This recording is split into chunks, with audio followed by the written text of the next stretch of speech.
Morning, folks. We're going to get started in a couple of minutes. Just there's a larger crowd today than usual, so we'll just take a minute or two to get some chairs and the speakers list registered, and we'll be ready to begin shortly. Thank you for your patience.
Good morning, everyone. Thank you for your patience. I'm Councillor Stephen Holliday. I'm the chair of the Etobicoke York Community Council. We have quorum, and I'm now calling meeting number 18 to order. Welcome, everyone. Today's meeting is being held by video conference and in person at the Etobicoke Civic Centre in the council chamber. The meeting is also being live streamed online at youtube.com/Toronto City Council Live. Although we may be meeting in different locations today, Community Council would like to acknowledge that the land we are meeting on is the traditional territory of many nations, including the Mississaugas of the Credit, the Anishinaabe, the Chippewa, the Haudenosaunee, and the Wendat peoples, and is now home to many diverse First Nations, Inuit, and Métis people. We also acknowledge that Toronto is covered by Treaty 13 with the Mississaugas of the Credit. If you're registered to speak at today's meeting, please listen for me to call your name. I will call the speakers in the order that they appear on the list. The list of speakers can be viewed online by visiting the Etobicoke York Community Council page at toronto.ca/council and clicking the speakers box for today's meeting. Members, the city clerk has provided all agenda materials on toronto.ca/council.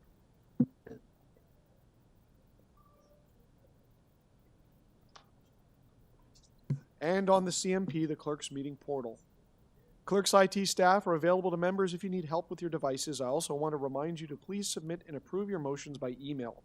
Staff are available at etcc@toronto.ca to help with motions. Are there any declarations of interest under the Municipal Conflict of Interest Act? If you do have an interest, please indicate the item number and the nature of your interest. Seeing none, may I have a motion to confirm the minutes from our meeting on October 28th, 2024?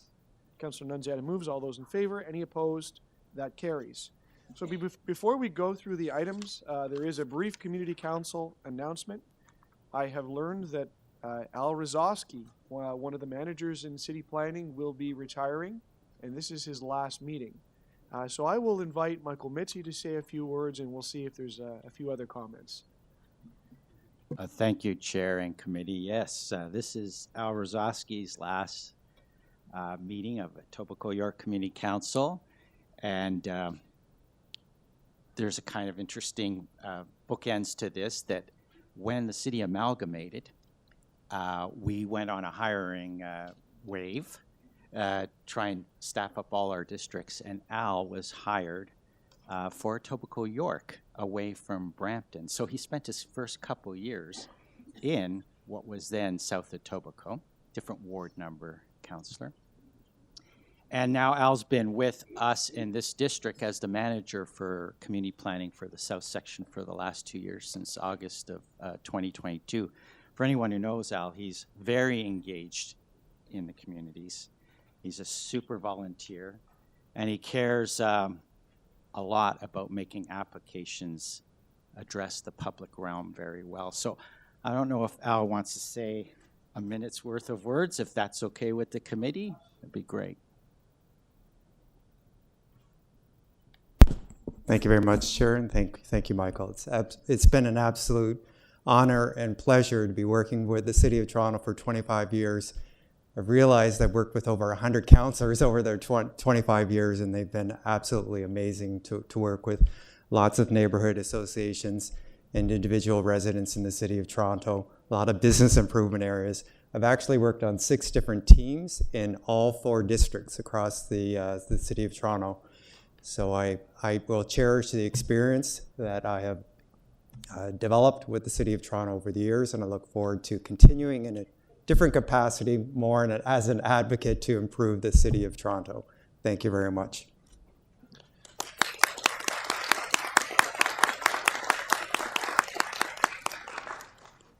Absolutely. Deputy Mayor Morley?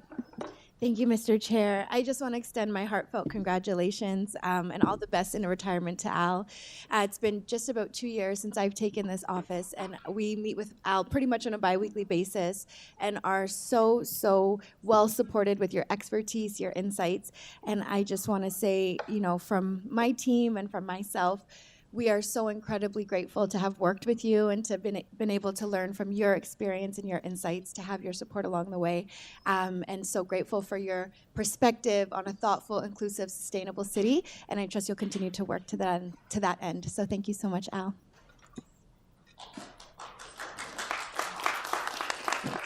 And I also will let everyone know that part of Al's area overlaps with Ward 2.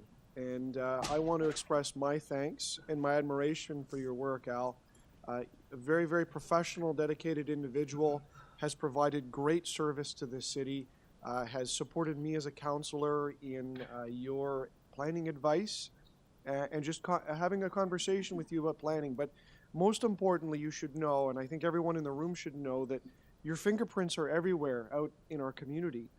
And the work that you do in helping to shepherd planning applications makes the city we have today, the city that it is, and a better place.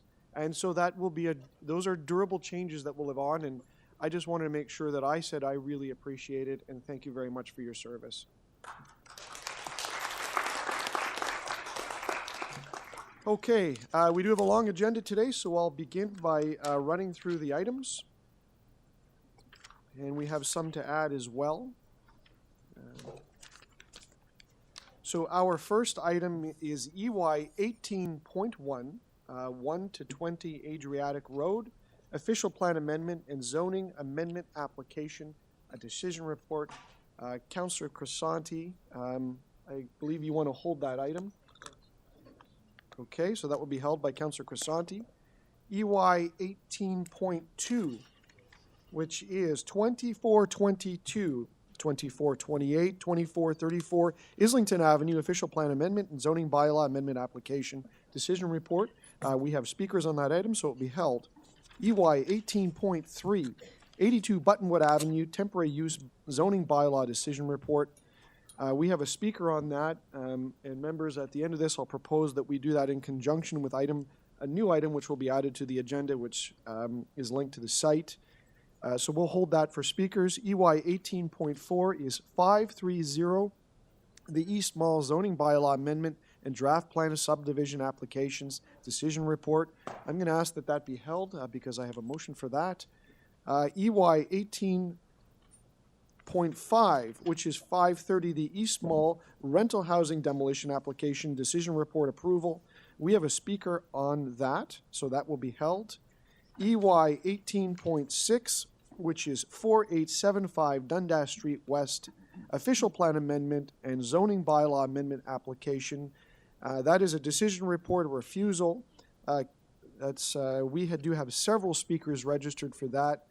Councillor Morley, I don't know if you wanted to make any comments now or later. Just to be helpful, because we do have a lot of people on that particular item. Yes, thank you, Mr. Chair. I am so grateful for everyone taking the time to join us today. I just wanted to advise in advance of us getting to this item that I will be following staff recommendations on the refusal of this application. We're happy to hear from you today, and thank you for taking the time. But if that informs how you want to spend your day at all, I'll leave that with you and pass it back over to you, Mr. Chair.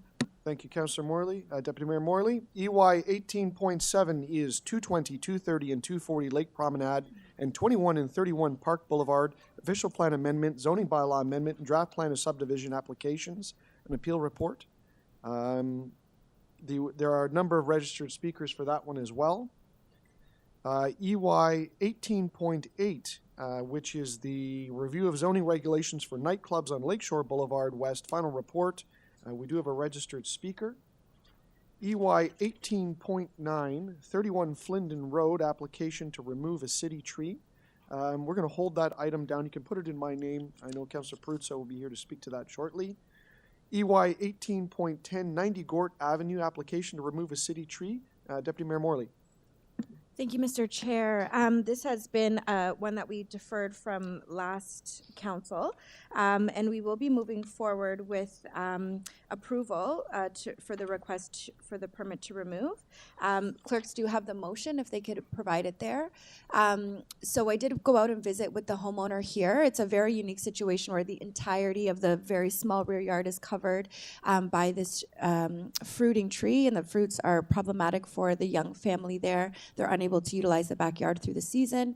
So they will be putting replacement trees forward, as well as paying for the value of the tree and having it removed at their cost. So the motion is there before you, and that's my motion. Thanks, Mr. Chair. All those in favor of the amendment? Any opposed? That carries. EY 1811, 39 Kings Lynn Road, application to remove a city tree. We have a speaker, so that will be held. EY 1812, 10 Golf Crest Road, application for fence exemption. We have speakers. That item will be held. EY 18.13, 53 Glen Aden Avenue East, request for fence exemption to the Toronto Municipal Code, Chapter 447. We have a speaker registered, so that item will be held. EY 1814, 578 Rustic Road, application for fence exemption. We have a speaker registered, so that will be held. EY 1815, 3210 Weston Road, application for fence exemption. We have a speaker registered, so that item will be held. EY 18.16, 2050 Weston Road, application for a clothing drop box location permit. Councillor Nunziata. So, on that one, I'll approve the application. I'll approve the request. Yeah.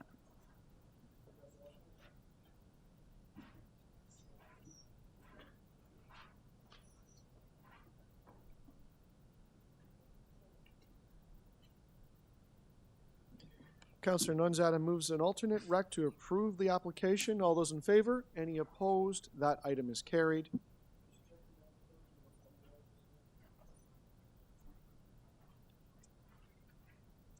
EY 18.17, 35 Zorra Street, naming of a proposed private street for a development. Councillor Morley. Thank you, Mr. Chair. On this one, we'll be following staff recommendations to approve the name of Carolina Rose Heights for a proposed private street located at 34 Zorra Street. 35, sorry. Councillor Morley moves the staff recommendations. All those in favor? Any opposed? That carries. EY 18.18, 259 to 270, The Kingsway, naming of a proposed private lane for a development. That will be mine, so I will move the staff recommendations to name the lane Humbertown Way. All those in favor? Any opposed? That item carries. EY 18.19, laneway west of Royal York Road between Melrose Street and Hay Avenue, speed bumps. Councillor Morley. Thank you, Mr. Chair. We'll be following staff recommendations to authorize the installation of speed bumps in this laneway. Councillor Morley moves the staff recommendations. All those in favor? Any opposed? That item carries. EY 18.20, Marine Parade Drive parking amendments. Councillor Morley. Thank you, Mr. Chair. We'll be following staff recommendations on this item. Councillor Morley moves the staff recommendations. All those in favor? Any opposed? That item carries. EY 8.21, Marine Parade Drive and Silver Moon Drive, all-way stop control. Councillor Morley. Thank you, Mr. Chair. I'll be following staff recommendations on this item. Councillor Morley moves the staff recommendations. All those in favor? Any opposed? That carries. EY 8.22, Mattice Avenue and Botfield Avenue, all-way stop control. That's in Ward 2, so I will move the staff recommendations. All those in favor? Any opposed? That item carries. EY 18.23, Rexdale Boulevard and Silver Rain Drive, traffic control signals.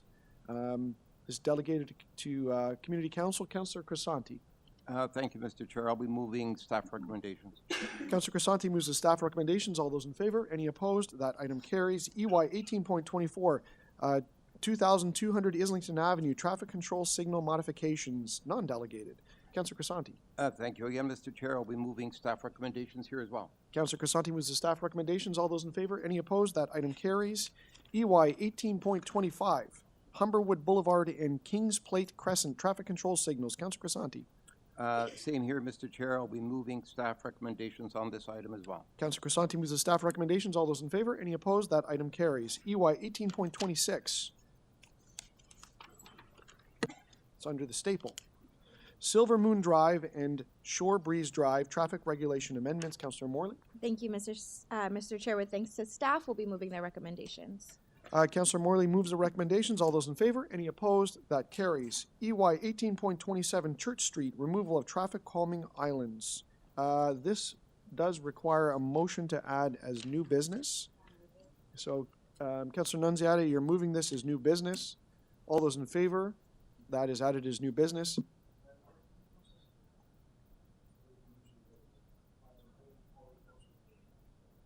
Okay, so we'll process that at the end of the meeting.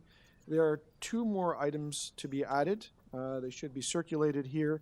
EY 18.28, which is West Park Health Care Center, 170 Emmett Avenue, formerly municipally known as 82 Buttonwood Avenue.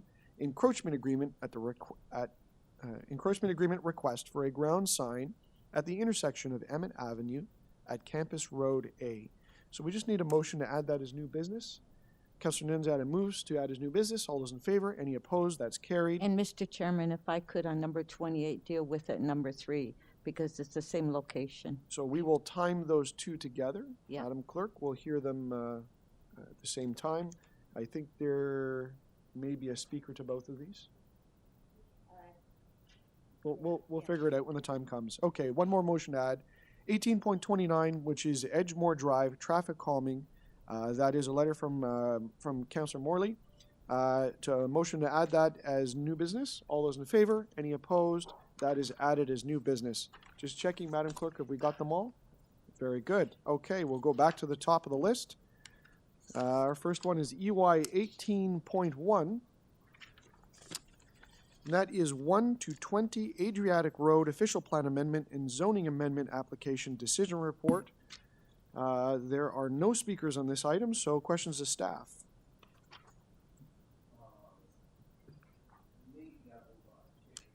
For a moment. Councillor Crescent, go right ahead.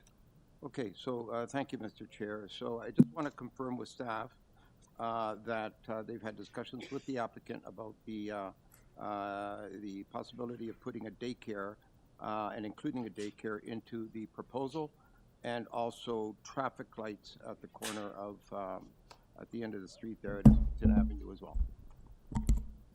Good morning, Daniel. Through the chair, good morning, Councillor. So the two matters that you were asking about, starting with the daycare center. So we worked with your office to assist with wording for zoning provisions to place a daycare center into one of the buildings, one of the 3 buildings proposed within this development proposal. And more specifically, the 4 regulations provide for, 1, requiring a daycare within the space, assisting with some of the zoning provisions to make it, to allow for more flexibility in terms of where to locate it, and also to provide for exclusions within the zoning bylaw to assist in offsetting some lost space that might be generated. Okay, good. That's great news for the community. And we have traffic lights at the intersection there on the east side of Islington as well, correct? Through the chair, that's correct. Within this development proposal, there's a new private road being proposed, which would connect Adriatic Road to Monogram Place. And at the intersection of Islington and the new proposed road, there would be a signalized intersection, and this is expected to improve both traffic flows, especially making left-hand southbound turns on Islington, which is currently unsignalized with a stop sign and at capacity. Okay, thanks so much. That's all I have. Thank you. Any other questions?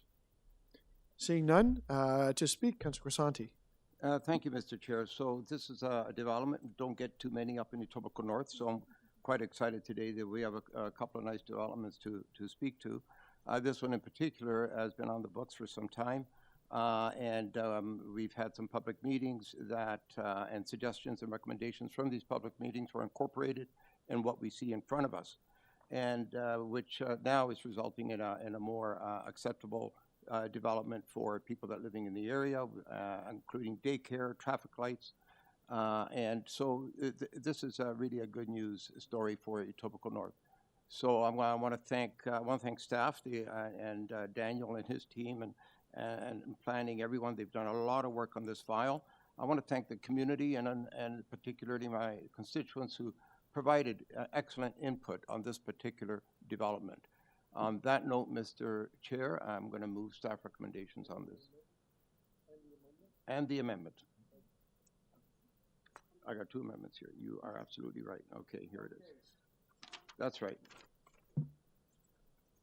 So I'll move both those items. The amendment's a bit lengthy, but it's there. So you've got 2 amendments and the staff recommendations. So on the first amendment, all those in favor? Any opposed? That is carried. On the second amendment, all those in favor? Any opposed? That is carried. And on the item as amended, all those in favor? Any opposed? That item carries. Perfect. Thank you. Thank you. Our next item is EY 18.2. And that is 2422, 2428, 2434 Islington Avenue, official plan amendment and zoning bylaw amendment application to decision report. And we have 2 speakers. Our first speaker is Ray Lister from Brooke McElroy. Ray's online? Okay.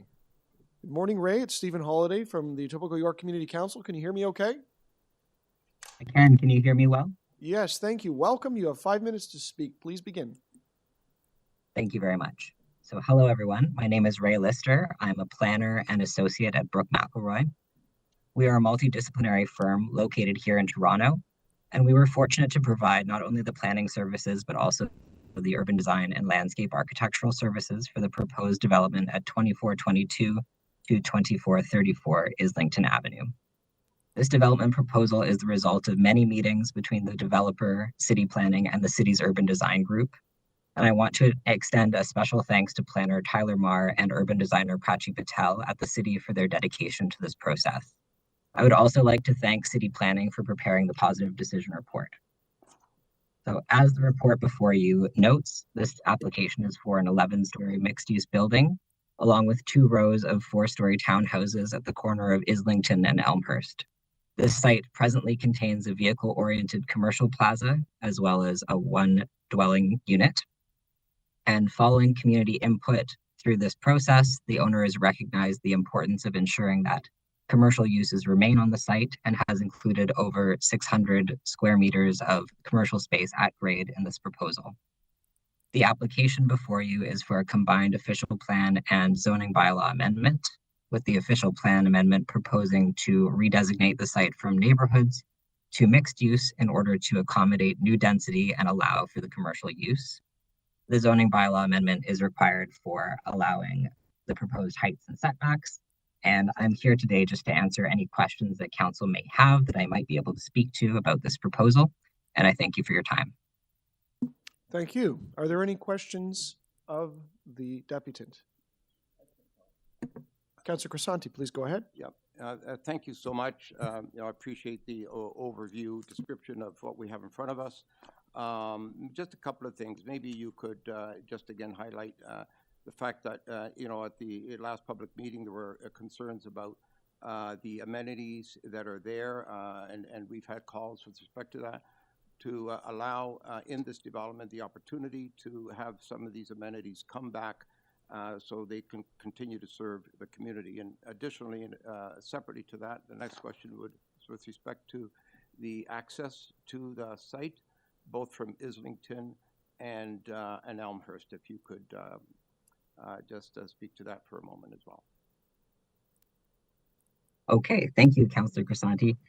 So I think perhaps what you mean by amenities is the existing commercial uses, is that correct? Yeah, that is correct. There's a bank there, there's other amenities that serve the local community, and so the community was very clear that they want to continue to be served by some of these amenities. Certainly. Well, at this point in the process, I don't think that tenancy has been decided, but I do know that there is ample space for those commercial uses to return, and it is my personal hope that they do, because I do see the value in those returning for the community. And with respect to site access, I think the intention with this development is to provide something that is relatively urban in scale and approach. And so, of course, in order to accommodate that, the site access for vehicles has changed in that the existing access from Islington will no longer be there. Instead, what the developer has provided is a pedestrian access that will be able to go actually through the existing building and into the interior of the site. So that allows for a bit of porosity while also recognizing that these are people's homes, and that this is a different sort of development than what you have there today. But existing vehicle access is more or less aligned with what we have on Elmhurst, and that is for vehicles primarily, but also it should be safe for pedestrians to walk and access their homes and to access the businesses across that driveway in particular. Okay, thank you. And in terms of parking spaces for both future amenities that would likely return, and visitor spots. Can you just speak to that to make sure, because we did talk about that a couple of times, and I wanted to make sure we have adequate space to accommodate both the retail and visitor parking. Yes, I believe that there is adequate parking that would be accommodated underground. And so I think that we'll be sure that there will be signage that will allow people to know exactly where they're going with their vehicles and make it as smooth a process as possible. All right, but could you identify how many parking spots there'll be in total? I know it's in the report here somewhere, I'm just looking for it, both on the surface and the ground. So the parking is primarily underground. Okay, go on, sorry. Oh, pardon me. Oh, I think I may have interrupted you. I apologize. No. But there are 427 total parking spots. The vast majority are underground. I believe there are a few lay-by positions as well, but they're not intended to be there long-term, because we really want to have this be a more urban serving sort of setting. So keeping those cars underground is important. Okay, I think that's all I have for this gentleman. Thank you. Thank you, Councillor very much. Asante. Are there any other questions for the speaker? Seeing none, our next speaker is Joanna Robinson. Is Joanna here or online?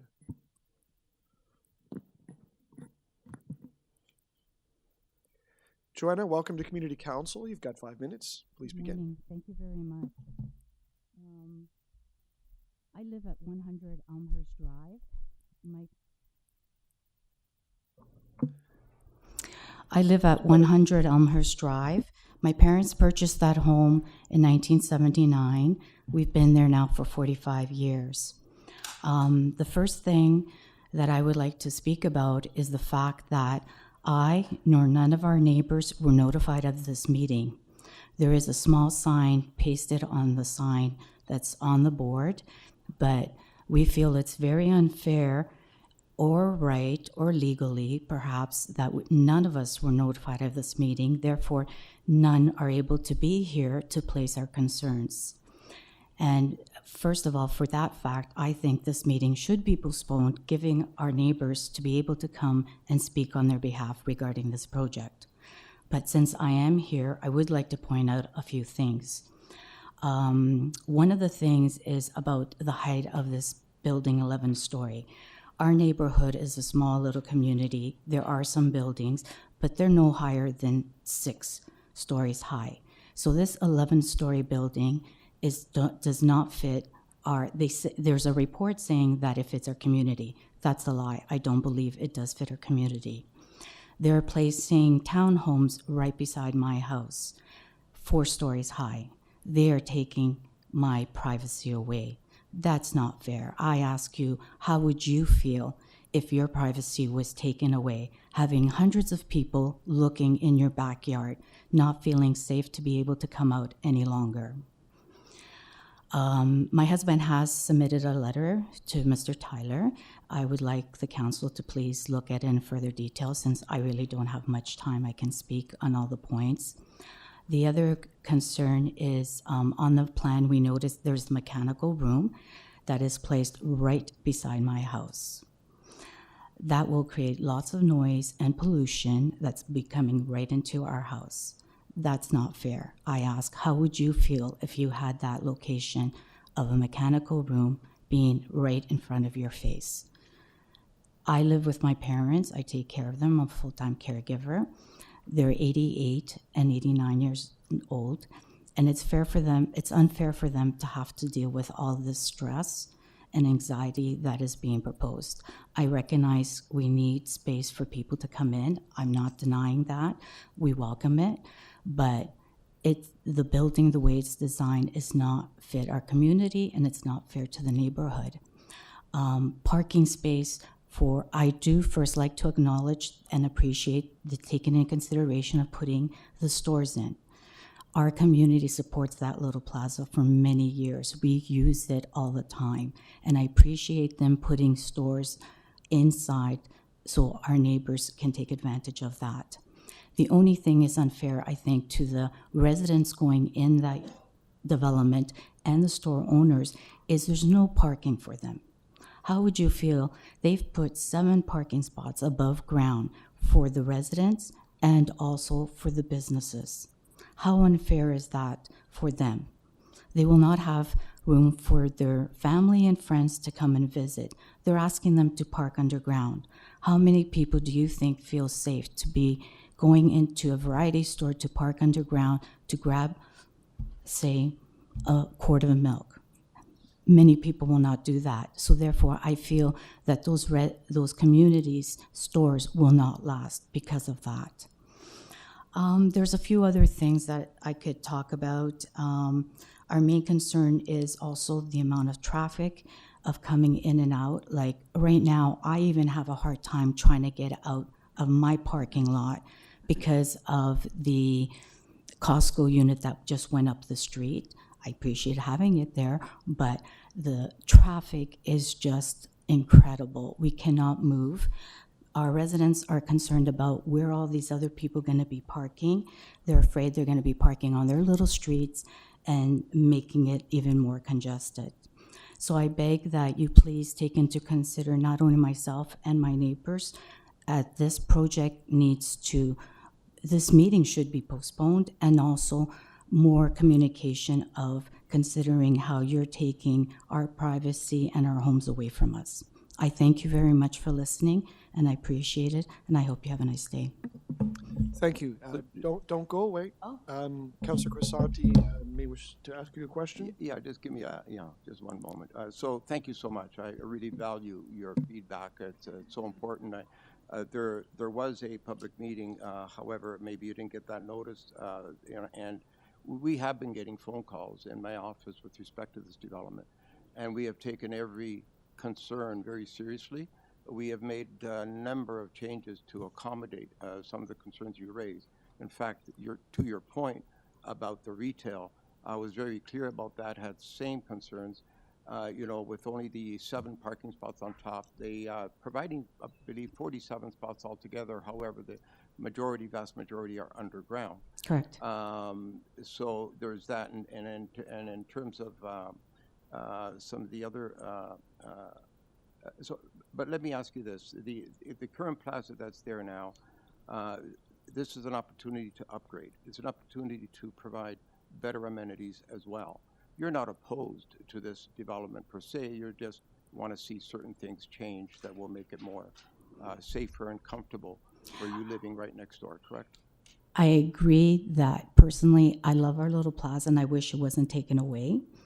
The way the development is designed, I think there's room for improvement. Personally, my biggest concern is that my privacy is being taken away. And do I agree about the plaza building?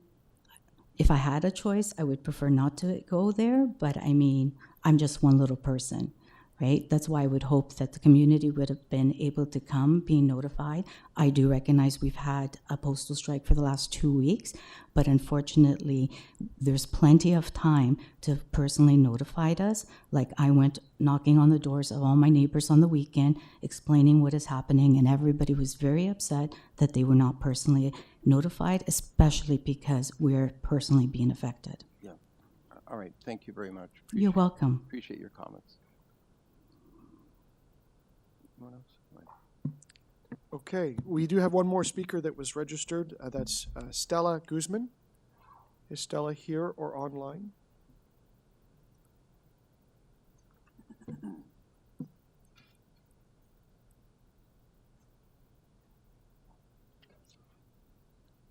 I'll call one more time for Stella Guzman.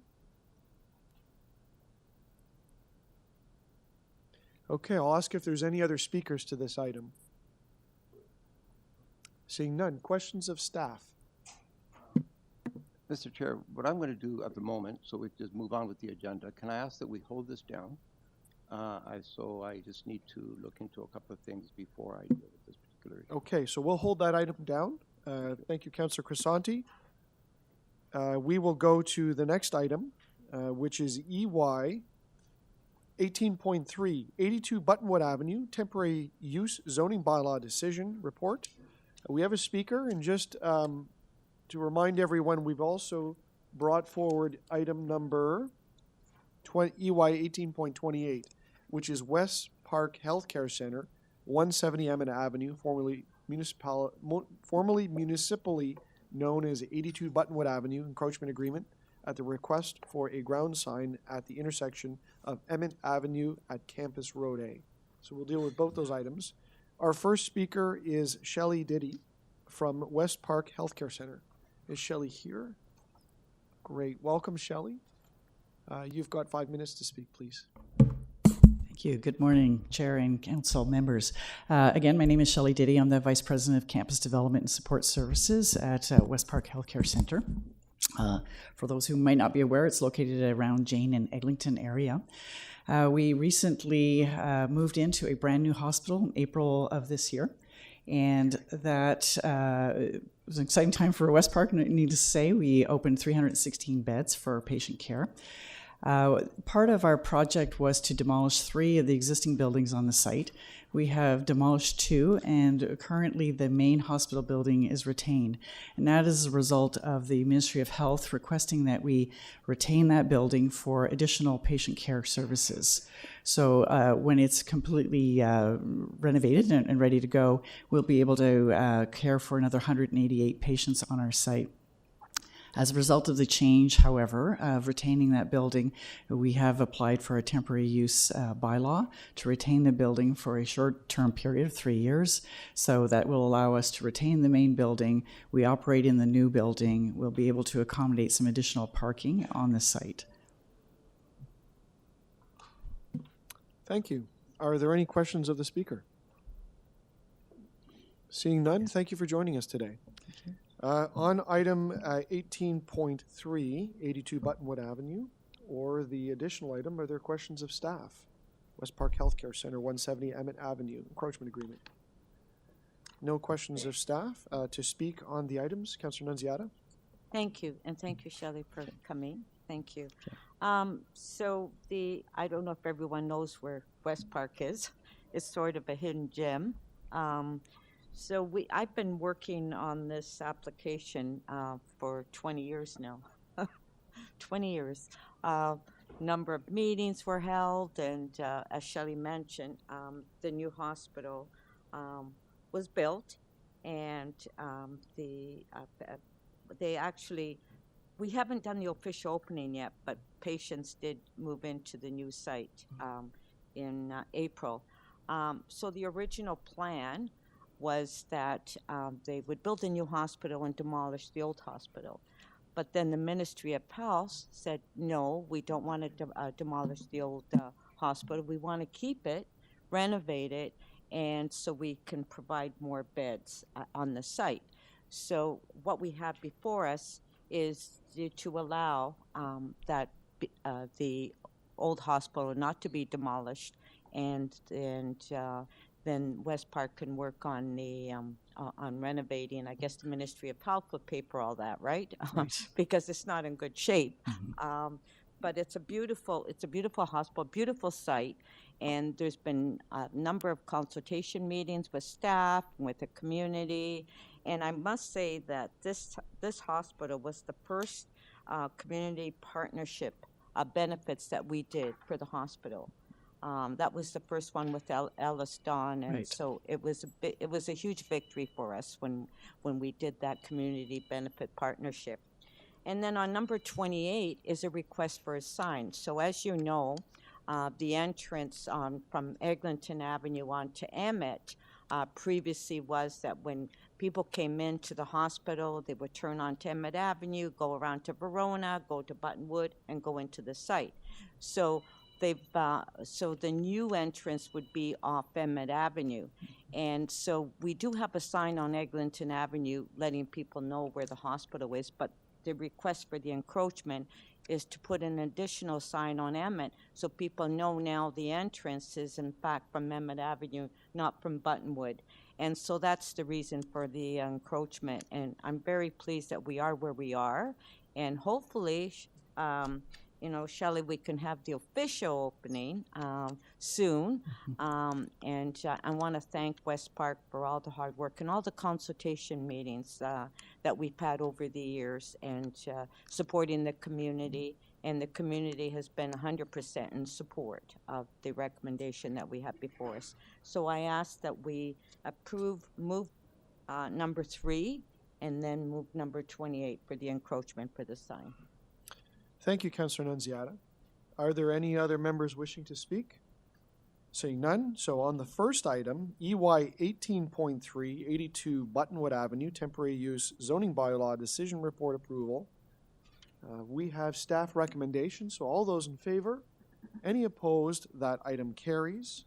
And on EY 18.28, West Park Healthcare Center, 170 Emmett Avenue, formerly municipally known as 82 Buttonwood Avenue, encroachment agreement request for a ground sign at the intersection of Emmett Avenue at Campus Road A. We have recommendations from Councillor Nunziata. All those in favor? Any opposed? Those items carry. Thank you. Thank you. Thank you, Chair. Thank you, Council. All right, our next item, actually, members, we have a bit of an unusual circumstance, so I'm going to just step through this. We have two reports speaking to the same address. So EY 18.4 is 530 the East Mall zoning bylaw amendment and draft plan of subdivision applications decision report for approval. I'm going to check, do we have anyone registered to speak or wanting to speak to that item that hasn't registered? No. Okay. EY 1815 is 530 the East Mall rental housing demolition application decision report for approval, but we have a speaker registered for that. And that is item number 4 and item number 5. So I'm going to propose that we consider them together. That way, I'm sorry, the clerk is advising I have to do them separately. Can we reorder them and put the speaker first? All right, so I'm going to propose that we just reorder the rental housing demolition so that we can hear for the speaker first, and then we'll consider the actual item. So I'm going to go to EY 18.5, 530 the East Mall, rental housing demolition application, decision report approval. Is Graziana Ruda here or online? I'll call one more time Graziana Ruda from item 18.5, 530 the East Mall. Anyone else wishing to speak to that item? Okay, then what I'm going to propose then is to set that item down, and we'll go back to the development application. So EY 18.4, that is 530 the East Mall, zoning bylaw amendment and draft plan of subdivision applications decision report for approval. Are there, I did check for speakers, are there any questions of staff? Seeing none, I will speak to the item. Madam Clerk, we have a motion. So I will express my thanks to staff, and I will move a motion which is rather lengthy, but there's two parts to it. It's very simply prohibiting folks from making applications for on-street parking, and to add some information, including conditions, to the notices that go out to future tenants or purchasers, so that they're aware that there are limitations to parking. And I'm going to move those as a means to ensure that that there's enough parking is so that the developer builds enough, knows that they need to build enough parking, and that reduces the impact of the surrounding neighborhood. That has been a standing concern along the 427 corridor, is spillover parking. So it's rather lengthy, but it's a straightforward concept, and it's a motion I move quite often.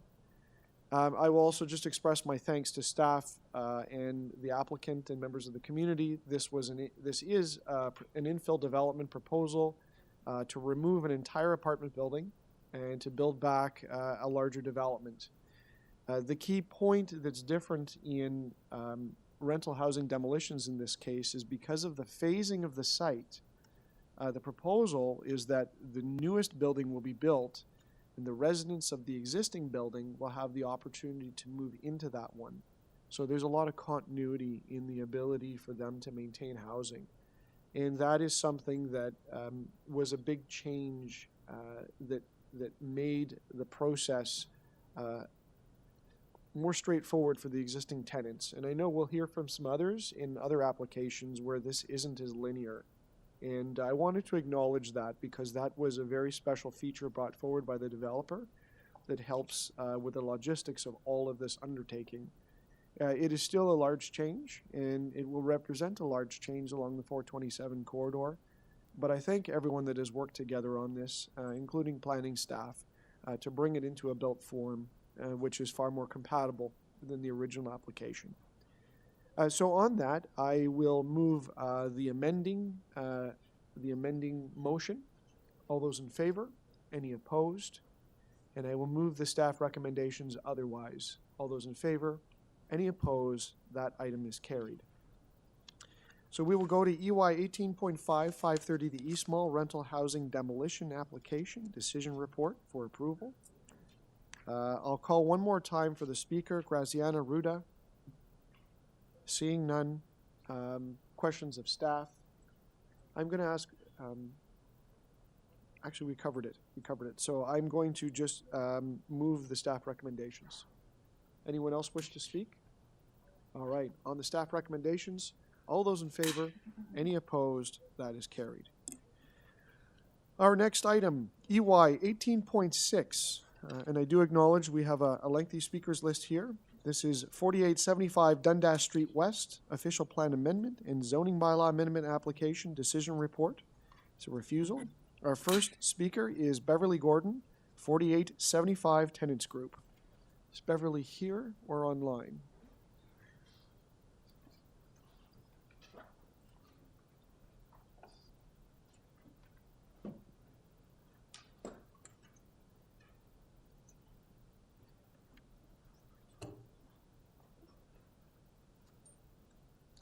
Good Welcome morning. to the Etobicoke York Community Council, Beverly. You have 5 minutes to speak. Please begin. Okay, thank you. Good morning. My name is Beverly Gordon, and I've been happy to call 4875 Dundas my home. In fact, I have lived in this area for 33 years. I chose my apartment for my retirement years because it was a lovely, cared-for building with a small-town feel, where many of us are friends, neighbors, and supports in times of trouble.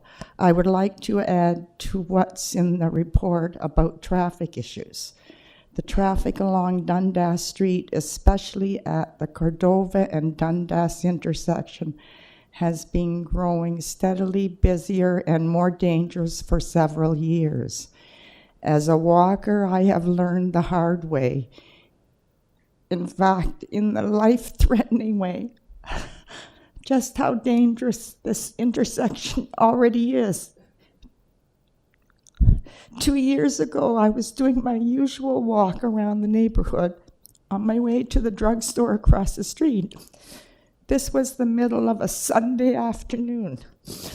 I was crossing the legal way with the green light and the walk sign when a car made a left turn into the intersection and hit me. The next thing I knew, I was being loaded into an ambulance. On my way to a trauma center at Sunnybrook, where I would spend 3 months before a 3-week stay in a rehab center. I had broken my pelvis in 4 places, had a concussion, had glass in my eyes. In other words, I was a mess and was lucky to be alive. 2 years later, I still deal with the after effects as I struggle to recover. When I finally made it home, I relied on many of my neighbors to help me with something as simple as carrying my clothes to the laundry room or taking out the recycling. Everybody was shocked at what had happened to me, and many people, including me, were angry about how the traffic could spiral out of control like that. That's why I called the city and asked them to take a closer look at this problem intersection, and they said they would. A couple of months later, when I had heard nothing back from them, I called again only to be told it's on our list. Now that all of the new condo buildings in the construction along Cordova, we need to put this to the top of the so-called list. The proposed development at 4875 Dundas Street will result in even more cars pulling out on Cordova. Whether the drivers turn right or left, they will need to make dangerous maneuvers to get to Bloor or Dundas Street. And in the middle of all of this is an elementary school with hundreds of young children who will have to make their way across the street. I have personally seen many near misses already, especially since the condo construction started on Cordova. There is a crossing guard at Dundas and Cordova, but children who often have no real sense of the danger they might be in are also crossing the street outside of the crossing guard hours. I have heard from about about adjusting the traffic light timing and other steps, but I don't think the city can do enough to fix this bottleneck when so many children and many seniors with decreased mobility need to navigate it. So I ask community council members to vote against approving this application, if not for the seniors, then for the children. As I know all too well, it's a life and death situation. Thank you. Thank you. Are there any questions of the speaker? Just don't go. So are you aware that the report that we have before us from city staff is to refuse the application? Am I aware? That the application we have before Yes. us today is to refuse? Yes. Okay, thank you. Thank you. Any other questions? Thank you for joining us today. Okay, thank you. Our next speaker is Zachary Fanny.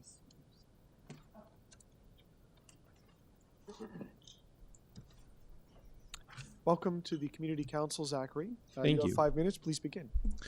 Hi, my name is Zachary, and I'm a resident of 4875 Dundas, a lifelong member of the Etobicoke community, and a teacher here in Toronto. First, I'd like to commend the Director of Community Planning for the recommendation that City Council refuse this application. All too often, we see our government capitulate to the interests of companies and private actors to the detriment of our communities, and we appreciate that our representatives in this case take the community's concerns seriously and are acting in our best interests. I'd like to point out two of the many issues facing this development. First, how this development will actually exacerbate instead of address the housing affordability crisis. And second, how the mix of proposed units is insufficient for our community's needs. As renters, we struggle every year to afford to live in our communities. This is not just a result of a housing shortage, but primarily because housing is treated as a commodity for large companies to own and sell for maximum profit.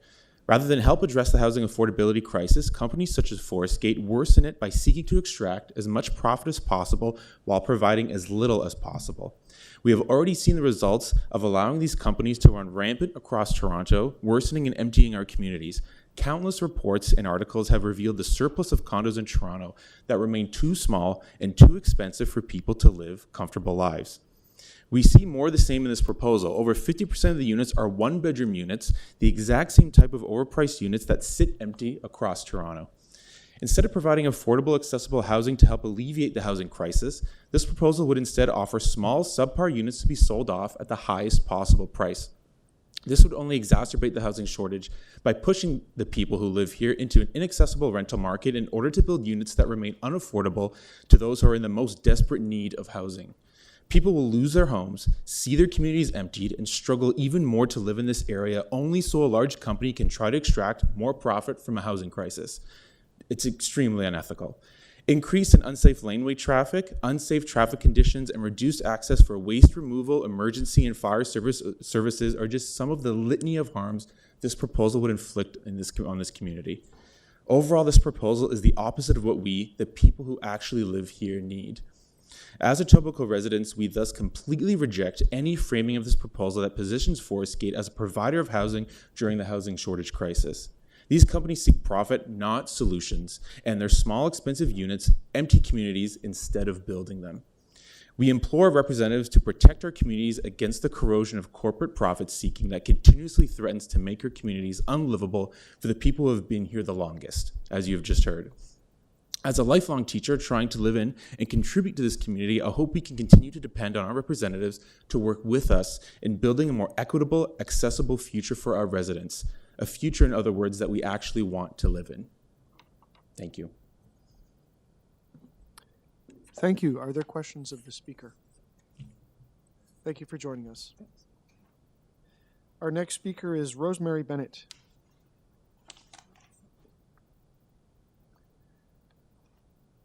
Welcome, Rosemary. You've got 5 minutes. Good morning, Mr. Chair and councillors. My name is, sorry. My name is Rosemary Bennett, and I have been happy to report I've rented an apartment at 4875 for 35 years and counting. I rented here in the first place, and I lived here so long because, frankly, I love the building. I loved how well it was kept up. I loved the surrounding neighborhood, which had everything I needed, and I loved my friends and neighbors. But then, when the building was sold to Forest Gate, the shadows descended. From offering us money to leave to threatening legal action for everyday things we had always been instructed to do, they made it clear that we were not wanted, that we were liabilities, not people with valuable lives. They stopped maintaining the building, such as allowing germs to fester in the elevators, not cutting the grass, not answering our calls to the superintendent. Oh, the list goes on and on and on. And we've become more and more worried, upset, and uncomfortable in what should be our place of refuge. The report that you are considering and hopefully rejecting today raises concerns about the shadow the development will cast over the streetscape, the neighboring houses, and even the local parks. But it does not really talk about some of the other shadows that we are already living under. For example, another growing concern is Airbnb's longer-term or shadow rental market. Shadow rentals involve renting out homes or apartments on a short-term basis, but for over 28 days.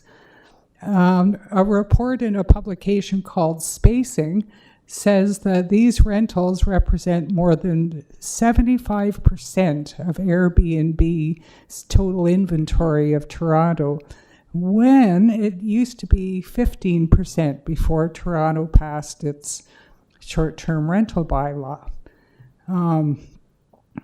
And once that bylaw was passed, only properties that were someone's principal residence could be rented short-term on platforms like Airbnb.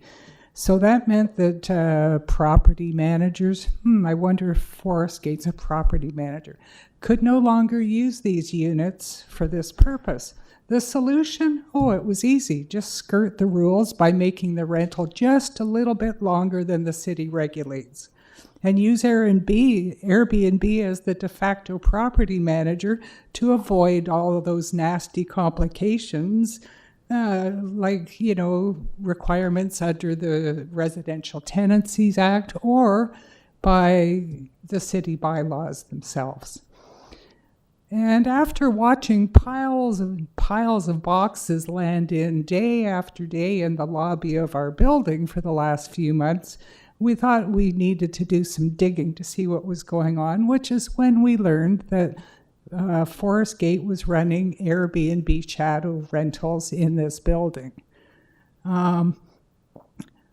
There is another speaker after me who will give some details about the fun and games we had related to this shadow rental situation yesterday, so she can give you a better update. But anyway, why would they operate these things? Well, it simply is a lot easier to get rid of people who are on a short-term lease who we're not sure what their protections are under, any of the legislation.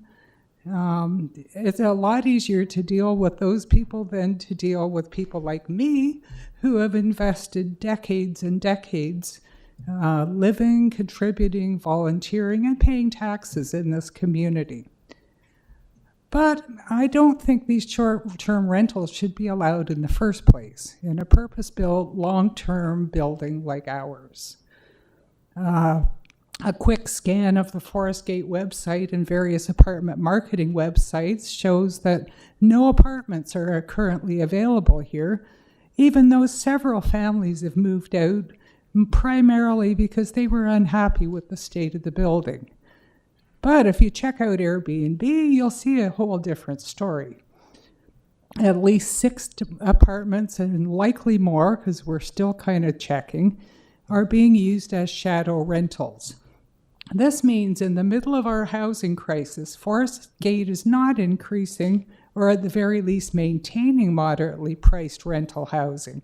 And excuse me. Instead, Forest Gate is actually decreasing rental options for desperate renters in Toronto. Rosemary, can I ask you to wrap up your comments? 'cause I we're at the have end of the time. 2 little more pieces and I'm done. Thank you. So I urge you to review your bylaws and work with the province to close this loophole once and for all. And I urge you to follow the staff report and reject the development proposal that is already causing so many dangerous shadows over the Islington village we know and love. Thank you. Thank you. Before you go, are there any questions of the speaker? Seeing none. Thank you. I would just like to add a comment that I know the sensitivity of this application, but I do have to ask the speakers to remain focused on the application itself, as we're not able to drift into other legislation or policies that are outside of the report before us. But with that, I am thankful for people to come to speak to us because I know this is very important to the community and important to Councillor Morley to hear from citizens. So with that, I'll call the next speaker. That is Megan Key. Is Megan here or online? Megan Key. Okay, we'll come back. Patricia Johnson was going to speak for her. Yeah. Our next speaker is Patricia Johnson.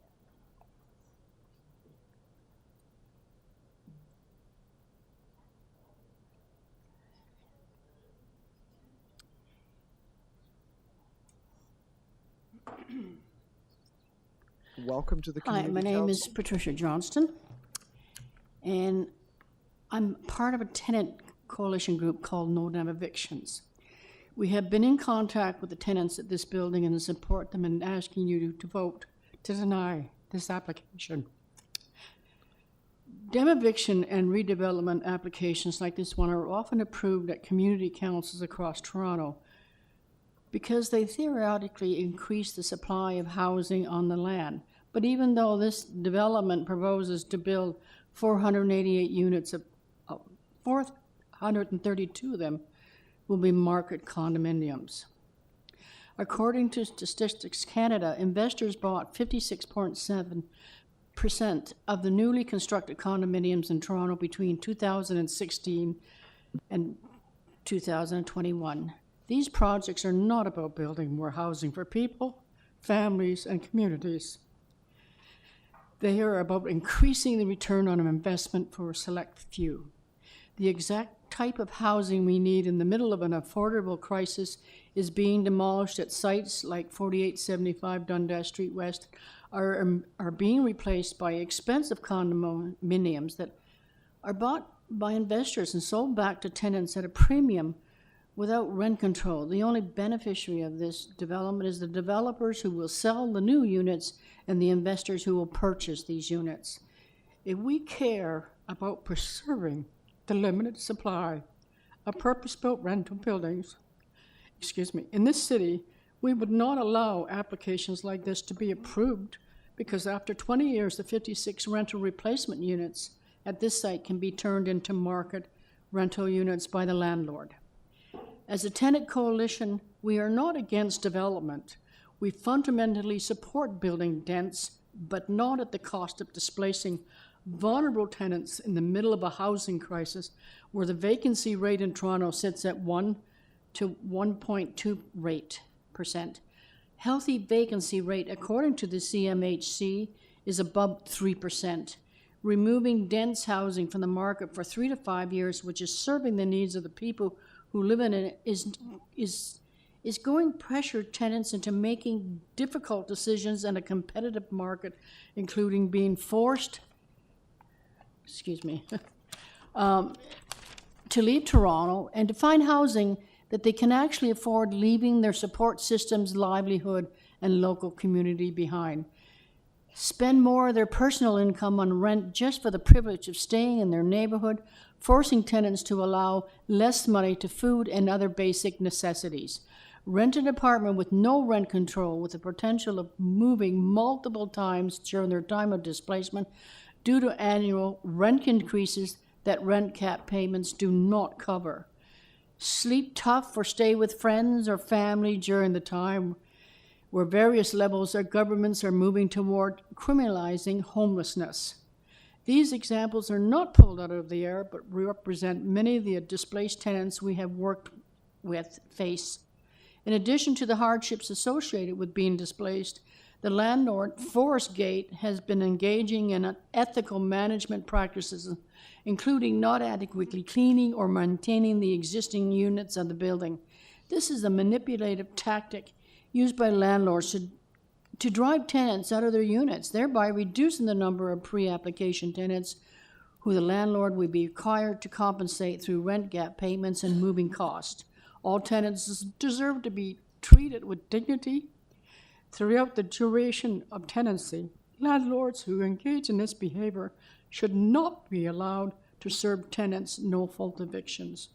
I want to be clear, we deeply are familiar with the City of Toronto rental replacement bylaws and do not believe, through our own lived experience, that they meaningfully address the concerns being outlined by this or any other site being demolished to build condominiums. I have to be honest, I'm tired of deputating to city councillors who have already made up their minds, tired of seeing applications after applications for the demolition of affordable rental buildings to be approved by city councillors who will never experience the suffering their decision will cause tenants. We urge you to be the first community council to vote to deny a eviction application in Toronto. It is a vital first step in opposing developments that do not serve to benefit the broader community or improve affordability. We also ask you to meaningfully engage and work with the tenants at this site, consulting with them to make sure that they maintain their long-term stable tenancy at this site. It should be a vital part of process in any proposed development that impacts people's homes. There is also currently meaningfully enforcement in the dim eviction process, which means that the scenarios that I outlined earlier are not being tracked, recorded, or followed up on to ensure that harm is not being caused to displaced tenants. May I ask that you wrap up, please? Thank you. Thank you. Are there any questions of the speaker? Seeing none. Thank you for joining us. Thank you.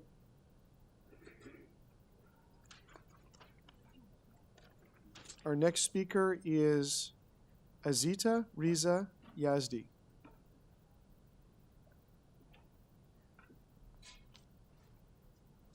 Welcome to the Etobicoke York Community Council. Thank you. Good morning, chairs and councillor. I don't want it to go through everything that someone else already has been going through. I would like to take everyone's attention since Forest Gate has taken over. Not only has maintenance quality gotten worse, but also we are being told we cannot throw mattresses or boxes spring away, or we will be with fine up to $10,000. Forest Gate has showed the most abnormal behavior, like calling us pig when we call and ask for maintenance and cleaning services. We're wondering how Forest Gate manager will react after we leave. How can we trust them through this process when they are already so hostile? Me personally asked them for the repair back to April 2024 for the bathroom ceiling, and it still is undone process. So how we can trust them in such a massive? Thank you so much. Thank you. Are there any questions of the speaker? Seeing none, thank you for joining us. Our next speaker is Janice Taylor. Is Janice here or on? Okay, great. Thank you.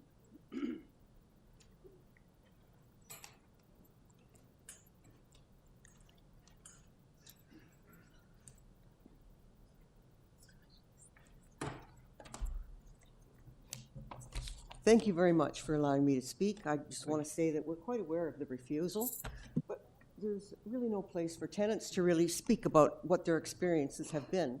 And you're our city councillors, and we so respect you for the decisions that you've made, for the decision, hopefully, that you're going to make about the refusal. But I'm here now just to give you a flavor, a little bit of a flavor what's happened.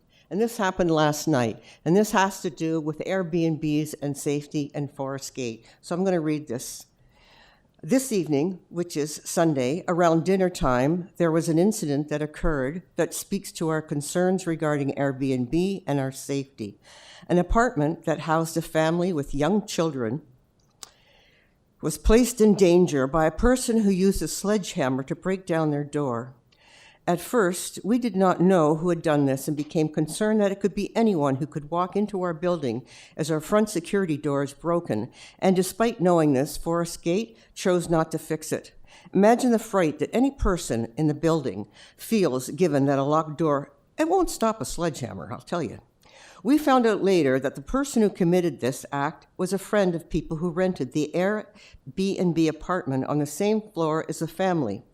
The people who rented the Airbnb, which we were just informed of this, people who rented the Airbnb apartment did not pay, so Forest Gate locked the apartment door with their belongings inside. The friend of this family was asked to get their belongings from the apartment, and he took a sledgehammer to the wrong apartment door. The young family left the apartment traumatized by their experience. Their door was so damaged that it couldn't be repaired, leaving their belongings vulnerable. The trauma that family experienced did not have to happen, and now they have to find a way to feel safe again, if that's possible. At the same time, the front security door was broken, allowing anyone to enter the building. I notified yesterday, Saturday, I was notified of this situation yesterday and texted a contact person in Forest Gate highlighting the need for resolution of this issue on the same day given past experiences. 4 hours later, Saturday evening, I received a response indicating that a technician would be there Sunday morning. By Sunday afternoon, I again texted the same person to let them know that the door remained broken and it needed to be fixed today, Sunday, and got no response. Then the incident happened. This incident could not have happened if Forest Gate had viewed our safety was paramount and responded immediately. If we had a live-in superintendent, they would have temporarily fixed it as it's happened before. They decided to leave us with no one in charge. We have ongoing issues with security, given they do not respond to our request to keep the building safe. Indeed, I once was advised by the current and unavailable property manager that renters are responsible for damaging the door. This is a property manager who blames all requests for repairs on renters. Having Airbnb in apartment buildings make the apartment dwellers vulnerable to the unknown and must not be allowed. We do not know who's staying for short periods of time, and they have no loyalty or commitment to other renters, as this is only a temporary stay, not a permanent residence. This is just the most recent example of a company who puts dollar before human life. I believe their main goal is to make it so unsafe and uncomfortable that people will leave so they don't have to pay long-term renters a tenant relocation package. But at what cost to the renter to stay in a place that houses people like a hotel, except there's security in a hotel, but not in our apartment building? Thank you. Thank you. Are there any questions of the speaker? Councillor Morley. Thank you for coming to provide your experience. I wanted to ask just if you could comment on the proposal and the sort of nature of the proposal before us here today, and what they're suggesting in terms of changes to the building where you live. Can you provide us any insights or any feelings that you're having related to the specific changes before us in the application for the building size, height, density, impact on tenants? We're hearing a lot, and I appreciate that. Yes. I also sent an email to you guys. This is just specific about Airbnb. But of course, the fact that we cannot trust what Forest Gate is going to do in terms of the rental relocation. We can't trust that they're going to give us rental apartments that are similar to what we had. We cannot trust that they're going to be good landlords, since they've never been good landlords before, and I assume they're going to be landlords again. So those are the things that we're concerned about. Thank you so much. I appreciate you coming. Thank you. Any other questions? Seeing none.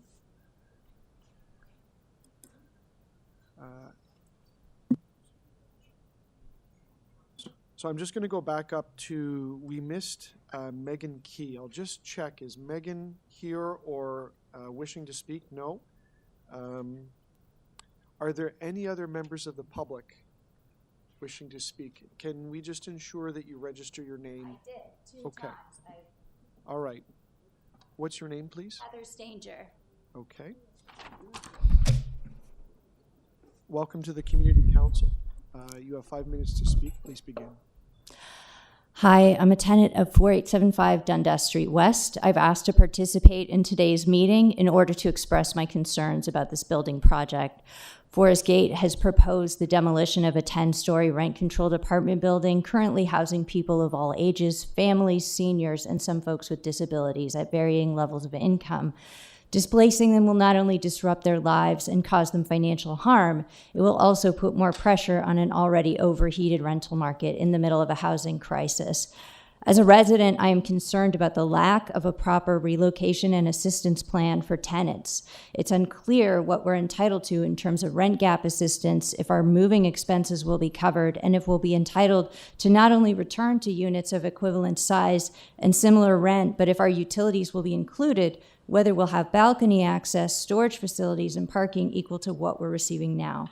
Even if we do receive such assistance, finding new accommodations and moving 2 times in a short span of years will still be difficult for many of my neighbors.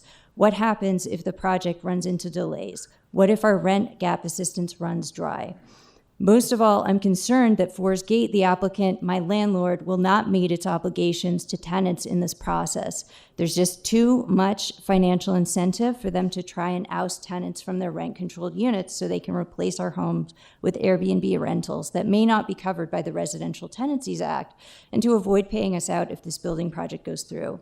And I think they will, because Forest Gate has a history of treating tenants badly. In 2022, Aurelia Matters published an article about their treatment of tenants at another property on Atherley Road. Residents reported abysmal maintenance conditions, including sewage issues.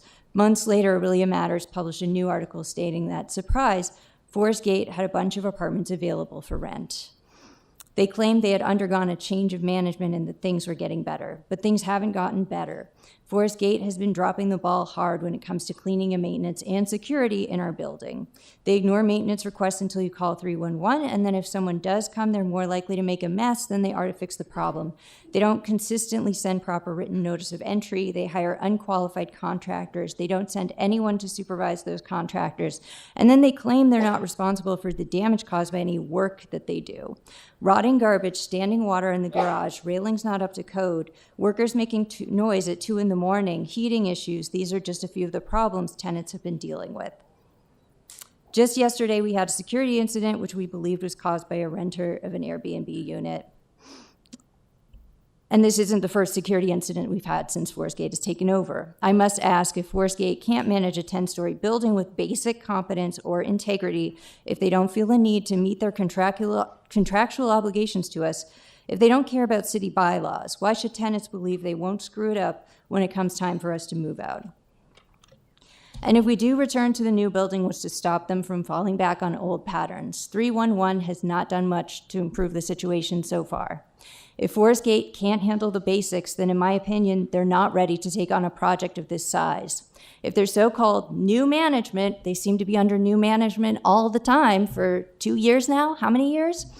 If they can't manage to fix a duct in my kitchen without months of delays and cut corners, imagine what's going to happen if they get a green light to erect a 40-story building. Imagine what buyers are in for if they buy a pre-construction condo from these people sight unseen. I would urge city officials and, if it comes to an appeal, the Ontario Land Tribunal to scrutinize any appeal from this business and its partners very carefully. Do your due diligence, not just for tenants, but for buyers and for the community. As for my last point, I'd like to remind everyone again that we're in a housing crisis. Residents here are frightened. And they're not just frightened of getting randomly attacked by a hammerman. Many of them are on pensions or disability. They don't know where they're going to go if this demolition goes through. While I understand the need for more housing, that can't come at the expense of people who have homes now, who deserve safety and shelter, and to receive the services that they pay for, just as much as any homeowner. Rent-controlled housing has become a precious commodity, and replacement units are only temporary. This proposal will hurt tenants, hurt the community, and it will make the housing and affordability crisis in Toronto worse. Thank you. Are there any questions of the speaker? Seeing none. Thank you for joining us. Before we close the speakers, I'm just going to check one more time. Is there anyone else wishing to speak on this matter? Oh, yes, thank you. Stephanie, have you registered? No. Do I Can have you to just register? ask that you ensure you do that before you After I leave the speak? chamber? I will. No problem. Please go ahead. You have 5 minutes. Hi, I'm from Islington Ratepayers. My name is Stephanie Alexander, and I live in the village.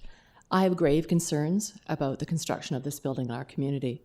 As you know, Islington Village is one of the eldest villages in Toronto, and its placement is right at the enter point of the village. They're proposing a big, ugly block building, and as you enter the village, this will be the first thing that you see coming in from the east. It is an inappropriate structure.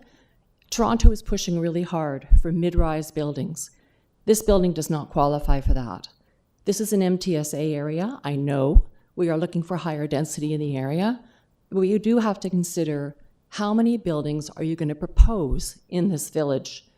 This is just one more gigantic building that is out of place for pedestrian scale development. There's been a commitment in the secondary plan for the village to have space that is proposed for pedestrian scale and safety. This building does not fulfill that obligation at all. Yes, they have some retail in the bottom. They have provided one massive retail space that does not set up for small shops well in our community. A village has small shops and has pedestrian interest in its retail facade. This building in its design does not qualify for that either. They are interested in only the top half of the building, where they will collect as high a rent as they can and displace a whole lot of people who appreciate living in the village and indeed belong there. One other thing I'd like to talk about is, of course, traffic. We know traffic comes with density. It's an accepted thing. However, this particular intersection in a pedestrian village is a very difficult one, and the police have been looking over and over again at this intersection with concerns about pedestrian safety. It's a school crossing, and we have a lot of people crossing here to get down to transit. This will add further traffic to our community. We have concerns about that as well. Safety is an issue, and we've had accidents. In fact, we've had people being killed on Burnham Thorpe Road, which produces down to Cordova, where again, you're getting more traffic. There's something else missing in taking a look at the wind study. It has not been completed yet. Again, pedestrian viability on Dundas in this village that we want to further its development. You would think that a building company that cared about its community, as it should when it's building, would complete the wind studies for the construction. The city has asked them to do that, but shouldn't that be something that's pretty primary in their proposal? I think it leads us to believe that this company is really not interested in the community. I've attended community meetings with this company. I'm not impressed with their dismissive attitudes towards the people who live here. That includes myself, who will be affected by the wind, the shadow, and all of the damage will be connected to the community pedestrian environment. This council has approved and other ideas about opening up the secondary plan for Islington Village. If we are going to open up that plan, surely this type of development should be a focus in what on earth we are doing in that village. We're all concerned about it.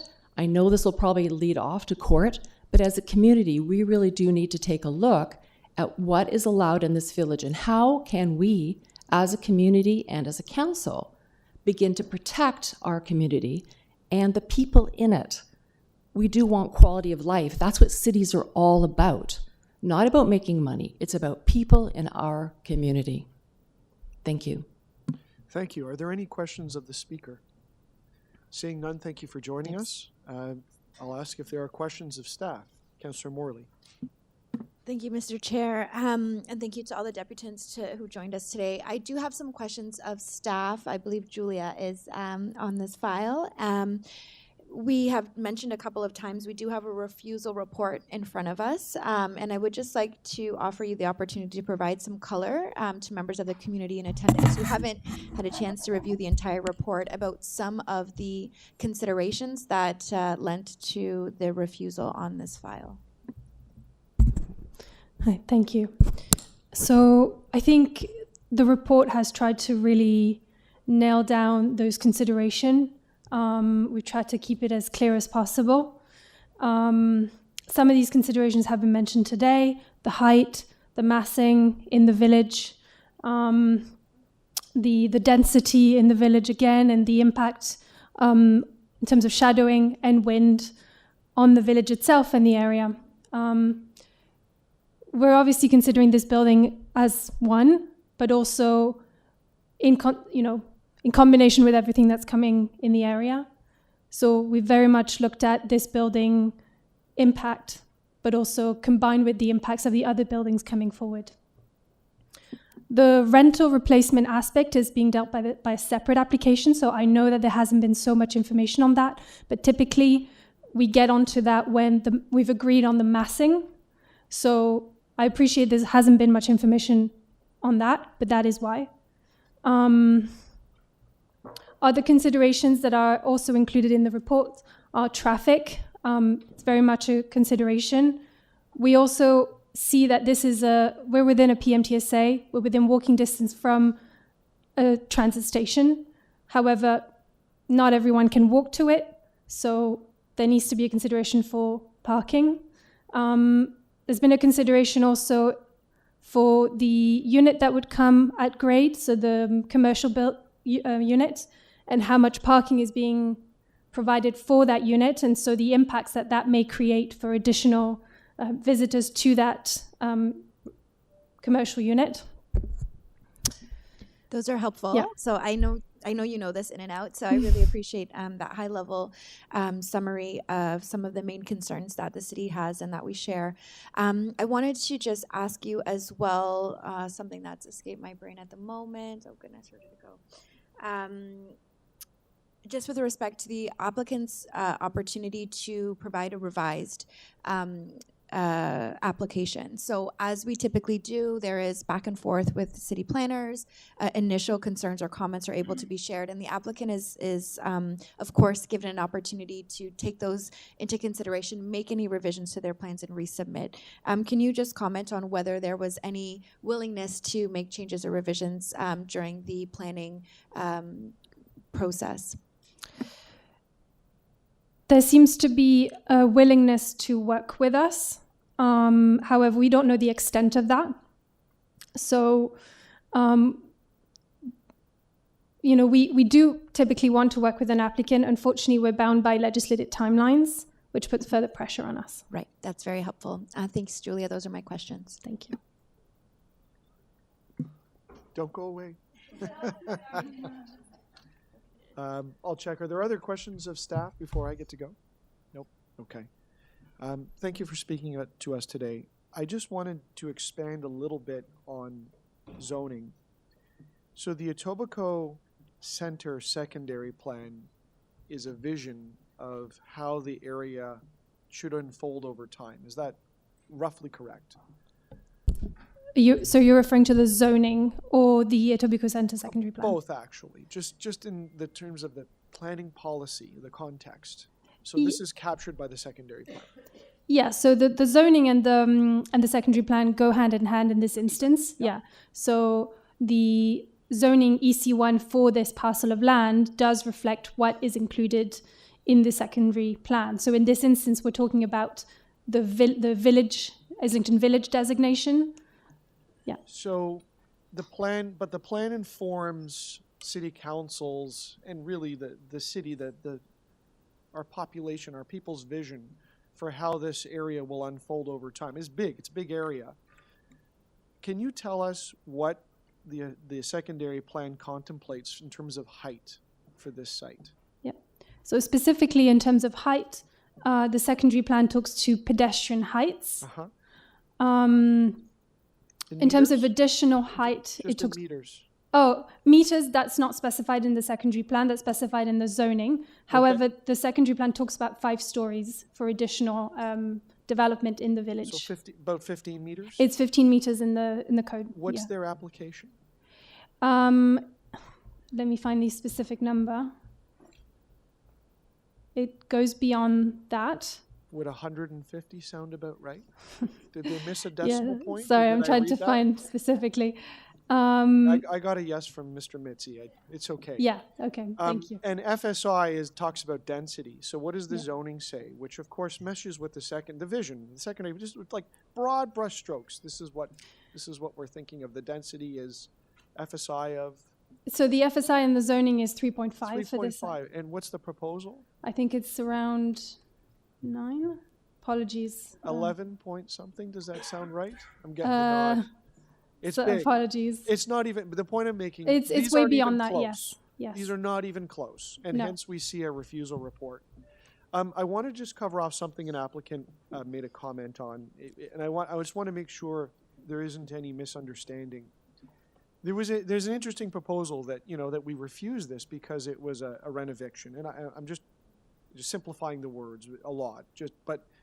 But are we as city council able to take a planning proposal? I guess we can do anything, but there's consequences. But would we normally stray beyond the proposal before us and refuse something on that basis, that we were concerned about losing the rental housing? These proposals don't govern tenure. So what would the consequence of something like that be?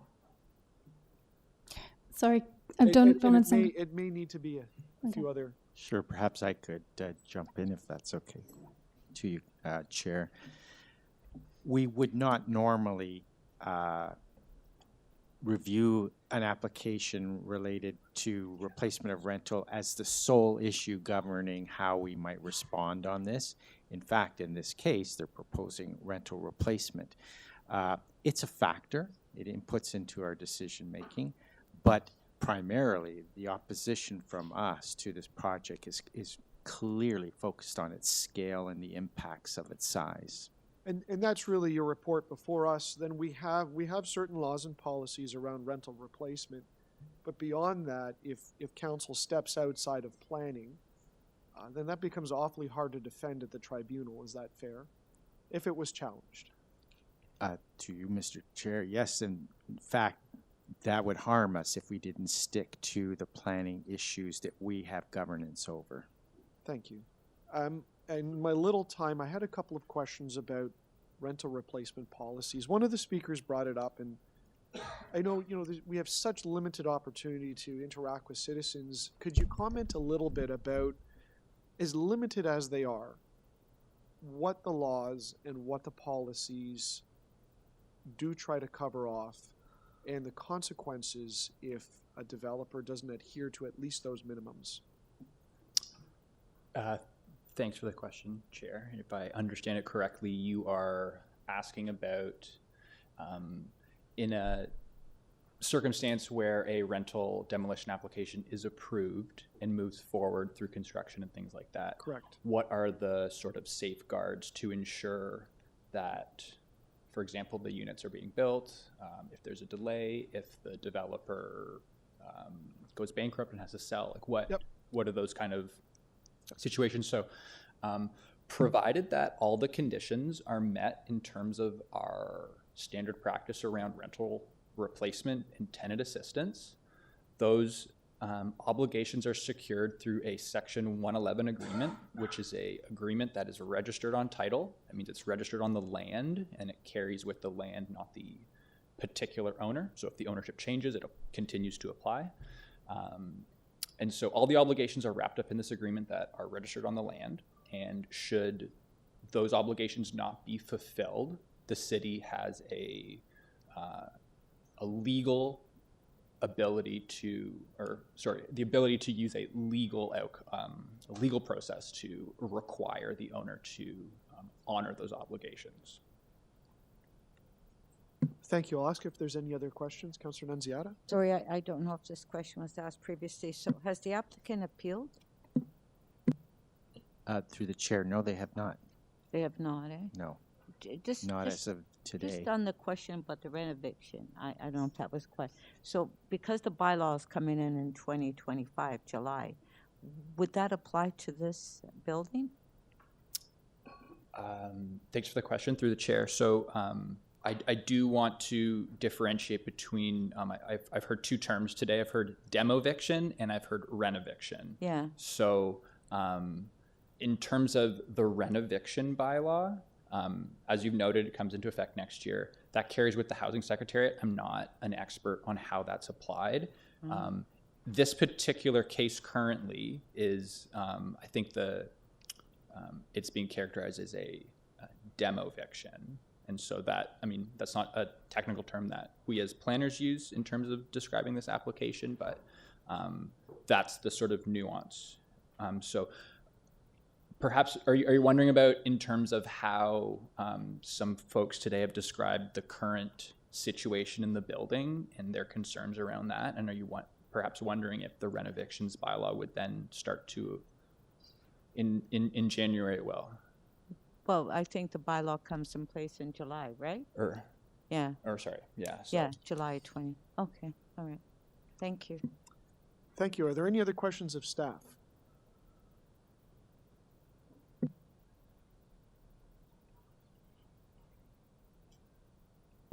To speak, anyone wishing to speak? Councillor Morley, anyone else? If you agree, Councillor Morley, I'll go first. I'll be very brief. You run my timer. I want to acknowledge everybody that came out to speak today. It's important that we have these few opportunities to hear from people, citizens within the community, whether you live in the building or nearby. Proposals like this are really big, and if you live on that actual site, it's profound.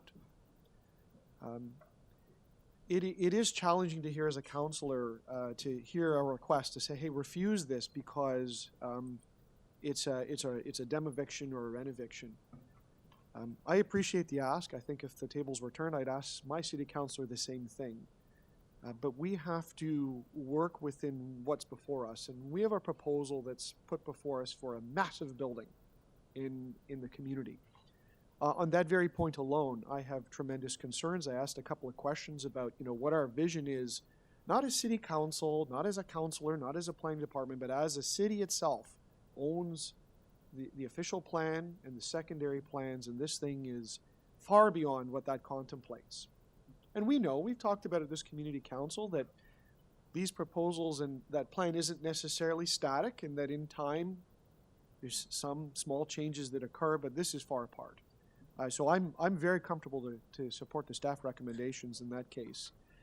But I didn't want to leave the impression that it was, although I can vote any way, it's hard for me to be at liberty to refuse something on the very basis of dem-eviction. And that's because it's a planning question before us, and it's about built form. As important as those conversations are, should I do that, and the owner of the property would say, forget city council, we'll go just and appeal this to the land tribunal, that whole decision process goes somewhere else. And we've lost that ability as a community to help influence it as much as we can. So I appreciate the ask, but in good conscience, I can't do that.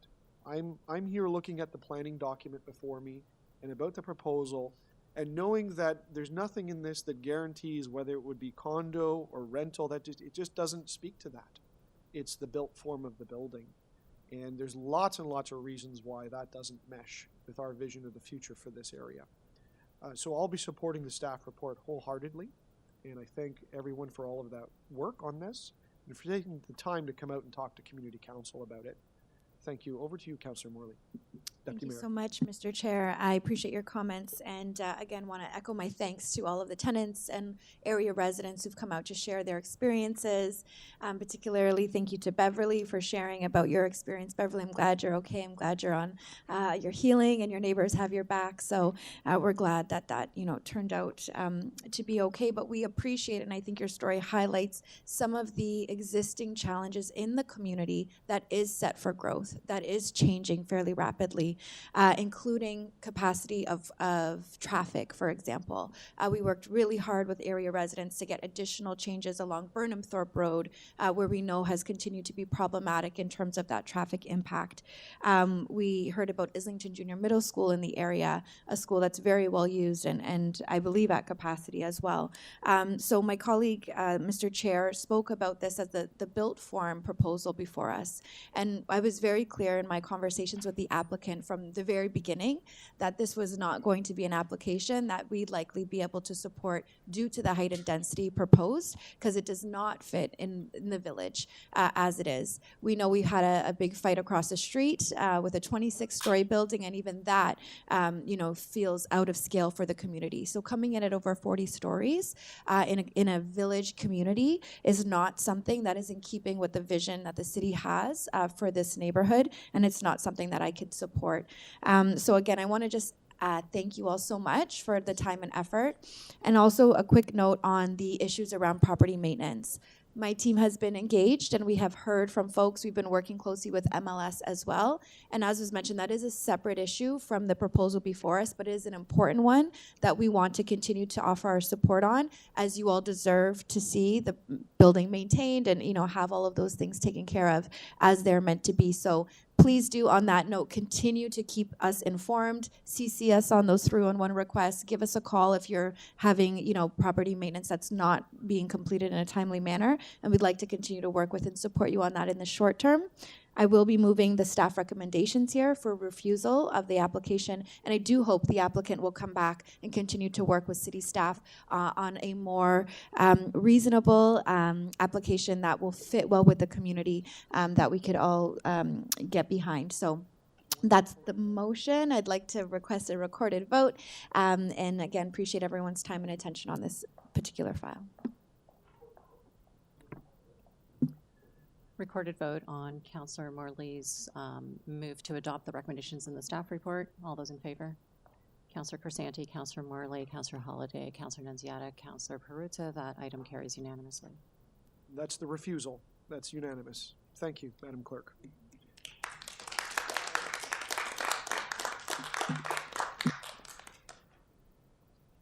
Okay, our next item, and I thank the visitors for this item, as I know there's a lot of speakers. This is EY 18.7. That is 220, 230, and 240 Lake Promenade, and 21 and 31 Park Boulevard. Official plan amendment, zoning bylaw amendment, and draft plan of subdivision applications appeal report. Our first speaker is Julie Northup. Welcome to the Community Council, Julie. Thank you, Mr. Chair. Thank you, councillors. 5 minutes. I understand that you're trying to rein us in a bit, but of course we as tenants have come to discuss some of the broader issues that we hope that the City of Toronto will also take up. I'm here to agree that the city should oppose the current application, which I do realize has been offloaded to the Ontario Land Tribunal. But I'm also here to speak on behalf of those of us living at the Lake Prom buildings who already are not covered by any potential tenant relocation assistance plan.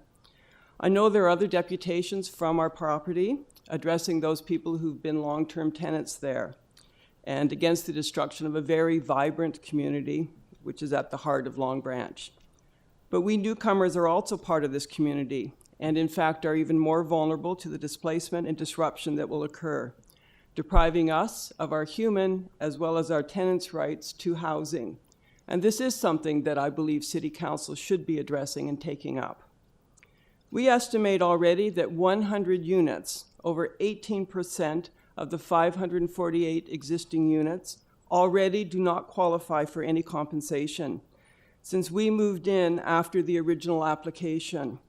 We, the newbies, even if we're still tenants after 5, 10, 13 years of living in the midst of construction noise, dust and debris, of grotesque interference with our enjoyment of our units, will not have a right to return to the new units, nor be compensated for being evicted, and will lose the rent control that we currently have, since our buildings were built before November 15th, 2018, and all of these new rental buildings will be built after that.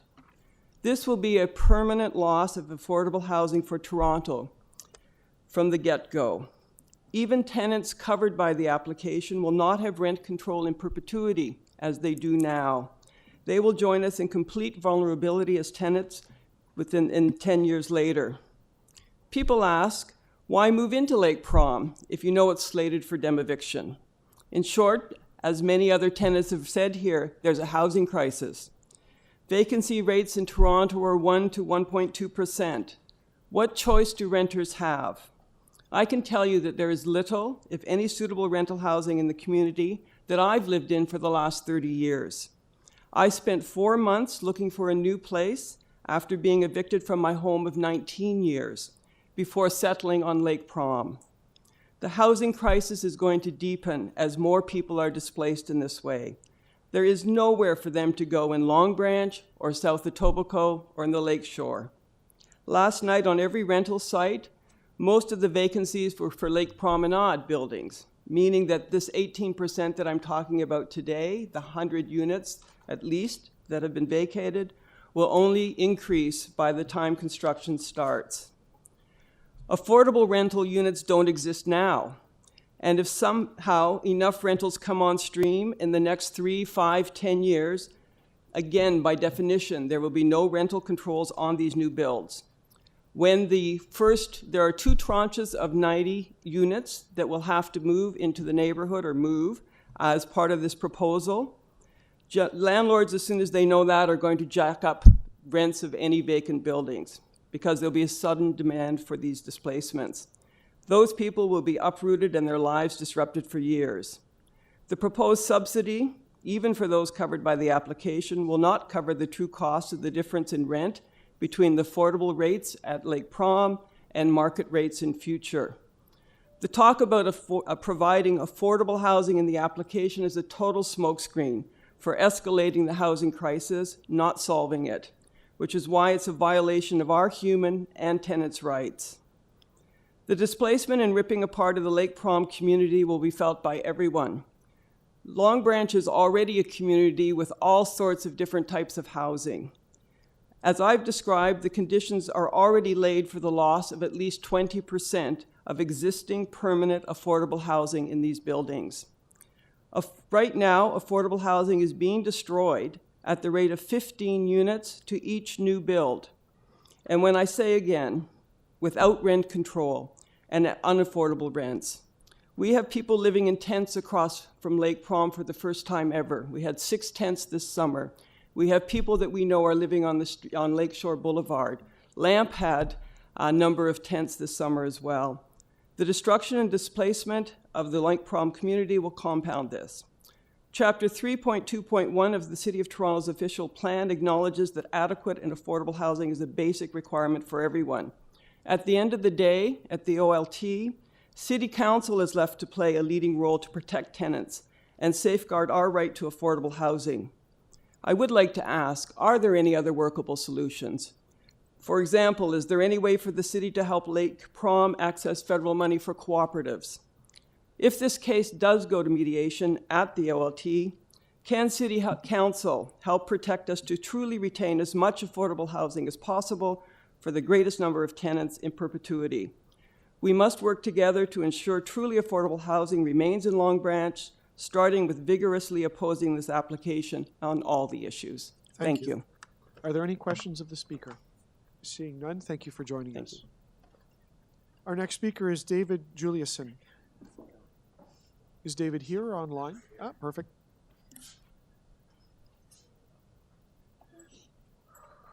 Welcome, David. You have 5 minutes. Thank you. Before I begin, I agree with everything she just said. My name is David Juliuson. I live at 1 Park Boulevard, which is 5 houses from this proposed development. I can see the buildings that are there already. I'll be speaking about my opposition to the development proposal. The buildings that are there are 7 stories right now. They were allowed because it's a historical accident. It's going to go from there to 2 12-story, so 2 14-story, 1 16-story, and 2 30-story buildings in a residential neighborhood. I can speak about how this is too dense, too many people, increased traffic, other issues as well. I'm not going to do any of that.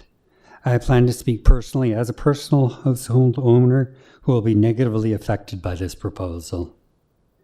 In Toronto, construction is allowed to go on from 7 a.m. until 7 p.m. Monday through Friday and 9 a.m. till 7 p.m. on Saturdays.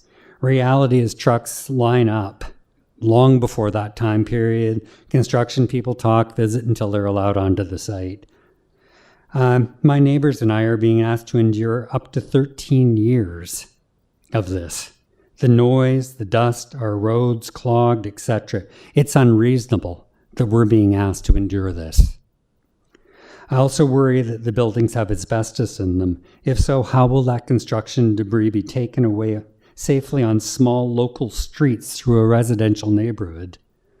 I would even argue the smallest of the streets should be labeled a lane. Chapel Road is one lane that's too narrow to even put in a sidewalk.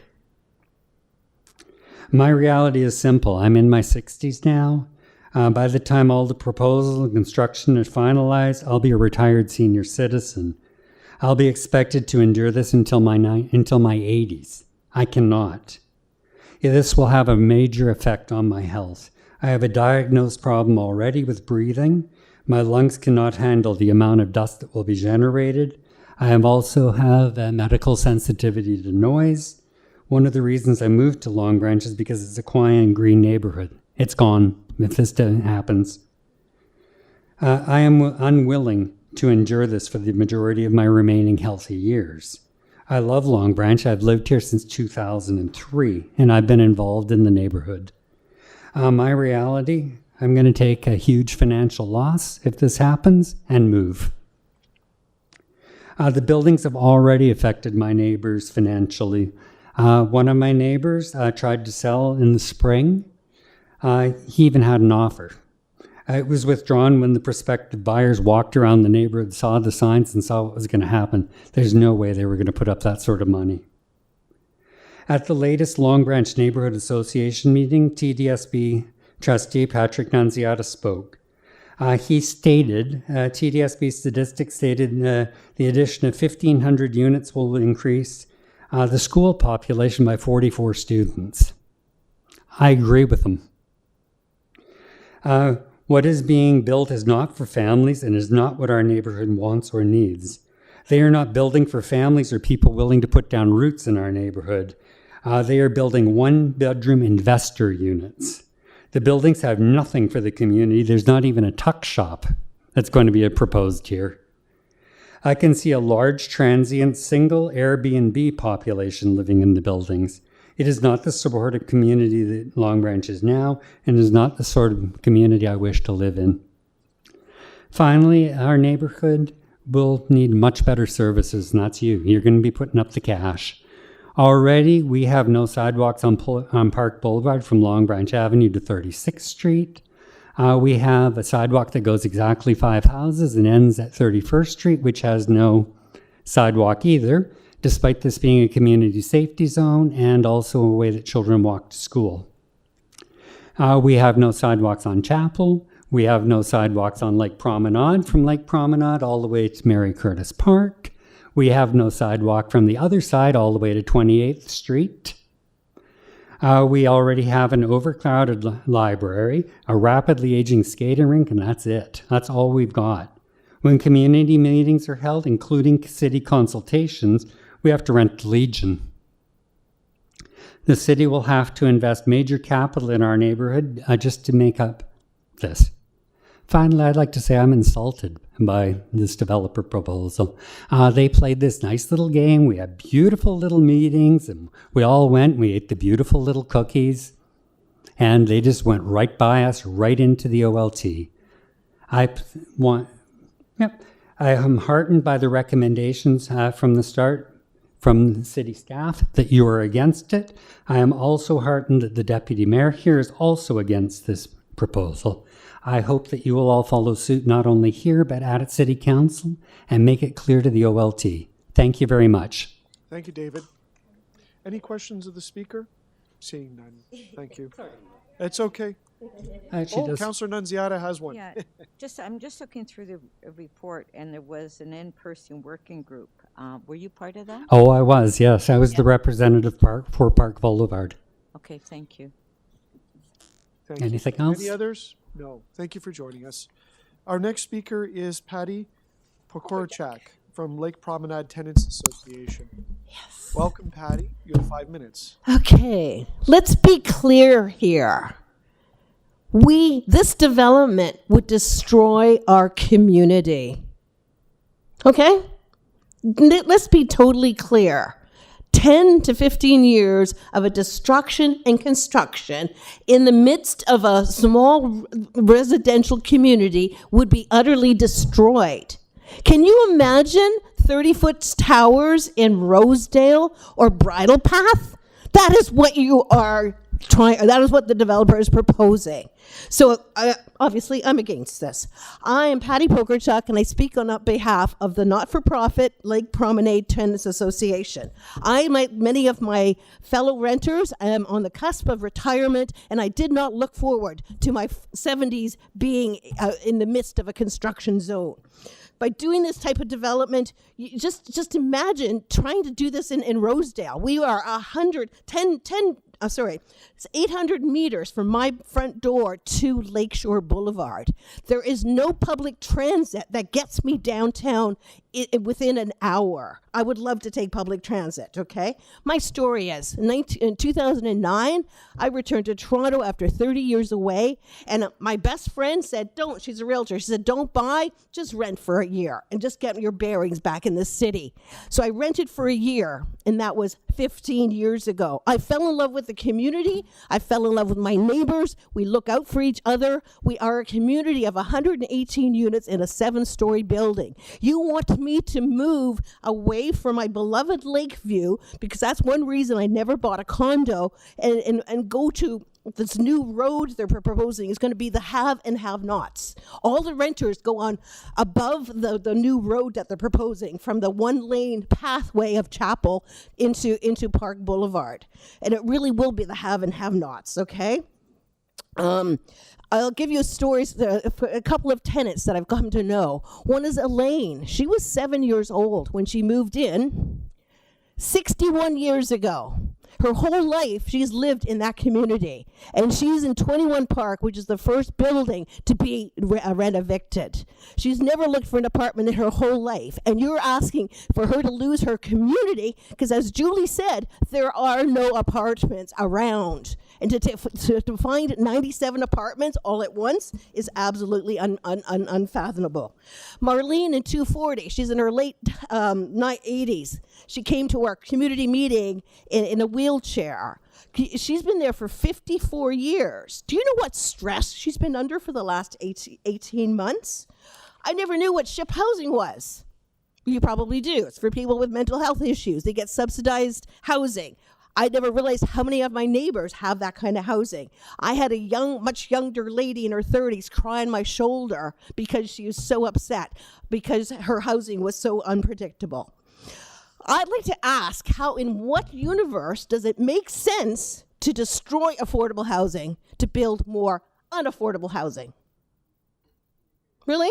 Okay, how can you destroy decent buildings that have another 40 to 50 years of life in them if the landlord would only do the minimum maintenance beside what he does? Right now, only 258 of the units are actually affordable. The rest are going at market rates. Because as soon as they tried this in 2016, what they do is they gut the apartments, they make them look like condos, and like Julie now realizes, a one-bedroom's going for $2,200. This development goes against our Long Branch community guidelines, okay? We're not opposed to increasing density, but it shouldn't be at the expense of a 10 to 15-year development cycle in a residential area where we don't have the infrastructure, we don't have the sidewalks. We have a dead man's curve right around the corner with no sidewalks and no constraints. Okay, let's see. They say that they're going to increase some public spaces, and we will lose what we have right now, which is a big green space between 4 buildings with a pool. We will lose that green space. It'll be now a concrete jungle, okay? Like many have been said, we're going to have 75% of the condos will be one-bedroom investor condos, as represented by the big Bay Street lawyers, okay? So we're going to not know who our neighbors are because it's just going to be more renters, okay? Amending the official plan to the detriment of the tenants who actually pay the landlord's property taxes. We have rights, too. okay? We need the council to step up and defend our rights, our human rights, our housing rights. Stop destroying the council, the communities across Toronto. This development is too big, too long. The infrastructure is not there. It doesn't contribute to long-term affordability. Will destroy our community. It's potentially Canada's largest event of eviction. And do you really want to be part of that? Thank you. Are there questions of the speaker? Thank you for joining us. Our next speaker is Jenny Ribeiro. Is Jenny here or online?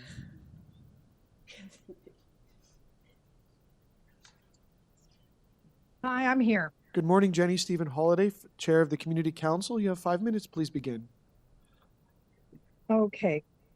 So, reputation is key here. Long Branch is my home. I'm born and raised in Etobicoke. Its streets are what I drive through to go home and be with my family, where I go to get groceries for dinner, where I walk, bike, for my physical health, my mental health, and my well-being.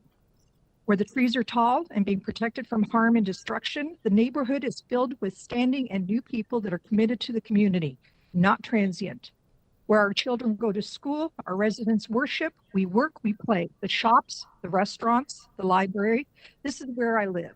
We've always been an ever-changing community, from century-old resort, blue-collar working in the factories, pre- and post-war, amalgamated Torontonians living our lives. We have mixed demographics, multiplexes, apartments, condos, detached, attached housing, affordable housing, equally met renters and owners, bungalows to mansions. We have more than done our part in housing in Toronto, Ontario. This development project does not belong here. It's too tall. It doesn't meet the City of Toronto bylaws. It's under a flight path to Toronto Pearson Airport. It'll be a testament to greed. It usurps a heritage community of 140 years. It is intrusive. It is invasive. We travel around the world to see heritage, quaint communities, gardens, and trees. This development will cut down 141 trees, of which are many large, mature, and nurturing to the younger trees, where the root base grows long, holding the surrounding earth. Toronto needs to protect theirs. We've lost so much to development already, and to do this into the Long Branch community is vile. We value the environment, our trees, our community organizations protect the water, the wildlife, trees, soft space, and we work within the community organizations to do so with the residents all together. We value the community as we do our neighbors and our families. We protect it and we want to better it. We do this with appropriate planning and thought and discussions to what is needed for our residents, new and old. The payload of this building in this area will be precarious at best, and it is close to a large body of water. This build will cause shadowing throughout our community for blocks, throwing us into gloominess. It envelops the waterfront trail smack dab on it as if it is built on a busy arterial road, but in reality it's built on a park, a waterfront trail, and a small neighborhood residential street. This is quite a ways from transit in the streets of Lakeshore Boulevard West. The overwhelming congestion and overtasking of our streets where children walk and bike to school, how safe will this be? Our seniors walking and biking to the shops and appointments, parking, which there is little. Residents driving to their homes to work will have issues with decades of construction mayhem as well. Noise, pollution, and safety issues. The infrastructure in Long Branch will not support this development. There are not enough spaces in schools. Traffic and congestion and transit is already affecting us. We have thousands of people who will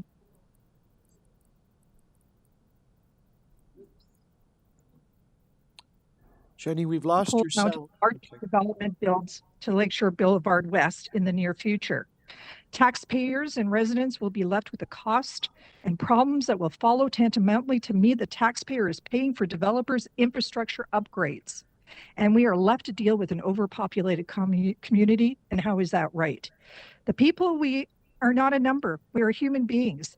This is a large development of over 500 tenants who will be evicted, sent out of a community where their life has been built, where affordability to rent, it works. Where are they going to go? There's no affordable housing available to them. This will cause hardship, stress, and depression.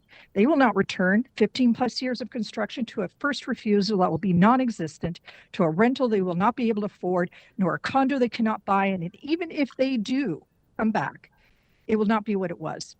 The homeowners will have to make a decision to stay and tough out the stress of decades of construction to live within the shadow of greed. There should be responsible development that allows for a livable community. This is not housing. This is a violation. And it appears that the industry of development has pivoted from actual bills to only winning city planning approvals to be able to flip a development property with a seal of approval of the city to new buyers at a profit. That's my opinion. Perhaps it's time to have a federal regulation to address this, as the province is all for it. And I have to add earlier on to Councillor Vincent Cristani, who is excited to have large development in Etobicoke North. Perhaps Councillor Morley can redirect proposals to his community rather than Long Branch. But right now, we need all boots on the City of Toronto to support us against this ultimate David and Goliath situation. And we really need you to continue to do so on our behalf as we go into our tribunal. Thank you. Thank you, Jenny. Are there any questions of the speaker? Seeing none, once again, thank you for joining us today. Our next speaker is Paul Terry. Is Paul here or online? Paul Terry? Okay. I'll move on to the next. Brian Anderson. Is Brian here or online? Brian Anderson? Okay. We'll go to the next. Brian Bailey, Long Branch Neighborhood Association.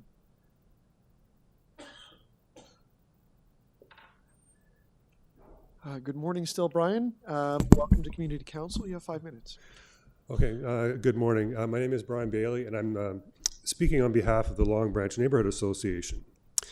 The Long Branch Neighborhood Association supports the city staff recommendation that the city solicitor with the appropriate city staff attend the OLT hearing to oppose the application in its current form and to continue discussions with the applicant to resolve the many outstanding issues. This application is so inappropriate on so many levels, it's hard to know where to begin. This development might be appropriate on a major arterial roadway near a subway station, but not in the middle of a low-rise residential neighborhood 500 meters from the nearest major roadway. The staff report details many concerns shared by local residents, and the staff report speaks for itself, but the LBNA would like to elaborate on a few points. The existing 7-story apartments are already maximum height recommended for this site, and some people feel that even they are too much.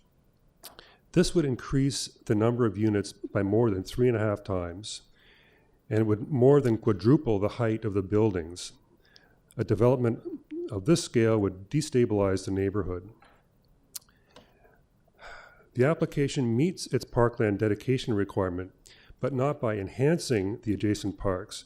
The open space is simply there to create a 45-degree angular plane from the tops of oversized buildings while crowding Long Branch Park and the waterfront trail.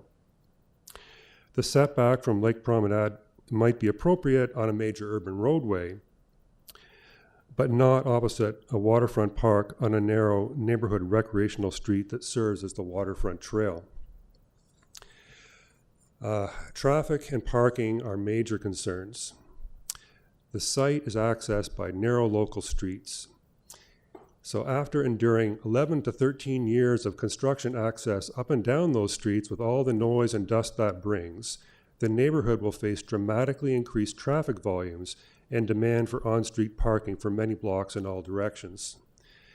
The application proposes 1,307 vehicle parking spaces for 2,021 residential units. That means 35% of the units will have no parking space on site. That might be reasonable for a building on an arterial road with good access to public transit, but this is minimally a 10-minute brisk walk to the streetcar, a 15-minute walk and a streetcar to the GO station, assuming that the streetcar arrives on time, and a 40-minute walk and a bus to the subway. There will be hundreds more vehicles vying for street parking on narrow residential streets, many of which have no sidewalks and are heavily used by pedestrians, bicyclists, joggers, dog walkers, and more. The LBNA has been helping the city and this community to increase our tree canopy to support the city's targets, but 141 trees will be removed to accommodate this development. 89 of them are large enough to require permits for removal. We're also concerned about the fate of the people currently living on this site, many of whom have strong ties to the community. The existing 548 rental units will be replaced, but many of the current tenants will be forced to find alternative accommodation before the replacement units are available. When and if they return, none of them will have the lake views they previously enjoyed. This application in its current form is the wrong kind of development for this site. It would have a devastating effect on the neighborhood and the people who live there. We fully support the city staff recommendation that the city solicitor with the appropriate city staff attend the OLT hearing to oppose the application in its current form and to continue discussions with the applicant to resolve outstanding issues. Thank you. Thank you for speaking to us. Are there any questions of the speaker? Seeing none, thank you once again. I have one more speaker, Alexander Donald from SaveTheLongBranchTrees.ca. Is Alexander here or online? Alexander, it's Stephen Holliday, Chair of the Etobicoke York Community Council. Can you hear me? Alexander Donald, are you online? Yes, I am. Thank you. Welcome to the Etobicoke York Community Council. You have 5 minutes. Please begin. Okay. My name is Sandy Donald, or actually Alexander Donald. I'm from 3436th Street, basically South Long Branch. We're actually 2 streets over from the proposed development. We moved into Long Branch in 2000 because of the old growth trees, the tree canopy, green spaces, and the non-concrete neighborhood. This one development will destroy the typical characters of South Long Branch for all time. Long Branch is one of the city's oldest communities, going back to 1870 as the cottage area of Toronto. Long Branch has maintained this unique character, being dominated by old growth trees and open spaces. If you read the Long Branch Character Guideline, it gives you a good picture of this unique Toronto neighborhood. Actually, Long Branch is the only neighborhood in Toronto that has a character guideline. This development will not come close to fitting the unique character of South Long Branch. The development can only be described as massive, colossal, overpowering, dominating, staggering, monolith, monstrous. Anything but cottage-like community. The heart or center of Long Branch has always been Lakeshore Boulevard. It was once the gateway to Toronto before the Gardiner was built. Because of the sheer size of this development, it will move the center of the neighborhood to Park Avenue and 31st Street, Lake Promenade, all side streets. This one project will turn a unique Toronto neighborhood upside down.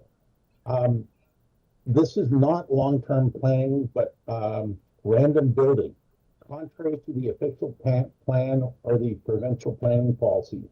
It's like putting the pyramids in Hyde Park. And actually, size-wise, this structure, the top, our highest building, we're talking would actually quite literally be 2/3 of the height of the pyramid in Giza, which gives you an idea of the sheer size of it. This application will turn Long Branch upside down. This application has to go back to the drawing board. That's sort of my few comments. It doesn't fit. It doesn't fit the official plan, it doesn't fit the planning policies, it doesn't fit anything. I'm sorry. That's my comment. Thank you very much. Are there any questions of the speaker? Seeing none, thank you for joining us. Okay, thank you. I will call one more time for Paul Terry or Brian Anderson. Are there any other speakers? Seeing none, questions of staff. No questions of staff. Members wishing to speak? Deputy Mayor Morley, I'll speak very briefly. Any other members? Okay. So Long Branch is very special to my family. 3 generations of my ancestors lived in Long Branch. But the history of this place goes far beyond that. As I understand it, Long Branch really started as cottage country to the city of Toronto. I visit very close to this site often still to this day, but I did throughout my life as a child, including going to see my grandparents and great-grandparents not too far away. So I think I have a good sense of the feel, and you can still see the elements of cottage country. I visit Long Branch Arena fairly often, and one thing you have to realize is that when you approach that arena in the park, it opens up from within a community, within a neighborhood. You can't see it from Lakeshore. And you have to find your way through little streets that have a very rural or cottage-like feel. Here we have a very urban proposal. And it's not an exaggeration to say I looked at the plans and the proposal to see if there was a pier or a wharf, that would bring boats in to service this, because I couldn't see the connection to the rest of the city. Our official plan contemplates change and it contemplates growth, and we see evidence of that all over the place. But it also recognizes and understands that Toronto is still a city of neighborhoods, and this is very much a neighborhood, and it has integrity to it. If you look at the aerial photos, and I have a really nice tool on my laptop that would help me remind it, you can flip through the years, and even back to the 30s, you see the structure around this site, and you see the site appear sometime in the mid to late 50s or early 60s. By the mid 60s, it's there. But then as you click through the layers right up until the 2000s, it's not much has changed around it, and it's beautiful. And a lot of the policy discussion we've had about Long Branch has been, really at the site level and about the neighborhood character, and we've talked about that. So the first thing that came to mind when I saw this was, hideous. But it very quickly moved to illogical or preposterous. I just couldn't see how it can possibly work and still have the Long Branch that we know and love. So I will wholeheartedly be supporting the staff recommendations, which is to refuse the application. And I will wish Deputy Mayor Morley the best of luck on her journey in representing the community in this. But thank you for the opportunity to hear from residents and to remember and gauge just how severe the impact is. Thank you, Mr. Chair. I will offer a few comments as well, and it's really nice to hear some of your personal connection down to the South Etobicoke area and specifically to Long Branch. I've also had the pleasure of growing up in the community. I'm a neighbor. I'm in New Toronto, but spent a lot of time in the community and have friends and family over the years, specifically one of my very good girlfriends who still lives and is raising her family in these apartments today. This has been quite a process for our office. We arrived 2 years ago. This was one of the first major applications that we dealt with. And being bright-eyed and bushy-tailed, we thought we might be able to be successful in conducting and facilitating a thoughtful, inclusive community process with the applicant at the table to get to something that could be acceptable and could be in better keeping with the existing neighborhood characteristics. We heard from the last debutant, Alexander, about the neighborhood guidelines that is unique to the Long Branch community, and I think appropriately so. It is a gorgeous tree-lined neighborhood with a lot of historic value, and it's something that makes South Etobicoke specifically the special place that it is. So unfortunately, despite our efforts, despite the working group, and my thanks to the participants who are here today, I know Patty and David are both at the table for that, we really did end up in a situation where there was not any budge with respect to the height and density, which frankly are the biggest sticking points on this application. We heard about the neighborhood characteristics. It is not something that could support something at this scale in terms of mobility, in terms of access to higher order transit, for example. And so the applicant, of course, has gone ahead with their appeal to the OLT, and we will be supporting, of course, the City of Toronto to protect and defend the interests that we have and the position that we've taken on this file at the OLT, along with many community residents. I understand we set a record here at the OLT for number of interested parties in an application, and I know that the strong advocates and organizers in the Long Branch community will continue to work closely on getting a good result for the neighborhood, and our office will continue to be there working hand in hand with you to that end. So with that, I would like to offer the we'll get a recorded vote if we can, Madam Clerk. And I would like to move forward direction to staff to proceed with participation at the OLT on behalf of the city and the neighborhood. Thank you so much. Madam Clerk, recorded vote, please. On the motion to adopt the recommendations in the staff report, moved by Councillor Morley. All those in favor? Councillor Crescent, Councillor Morley, Councillor Holiday, Councillor Nunziata, Councillor Perruzza. That item carries unanimously.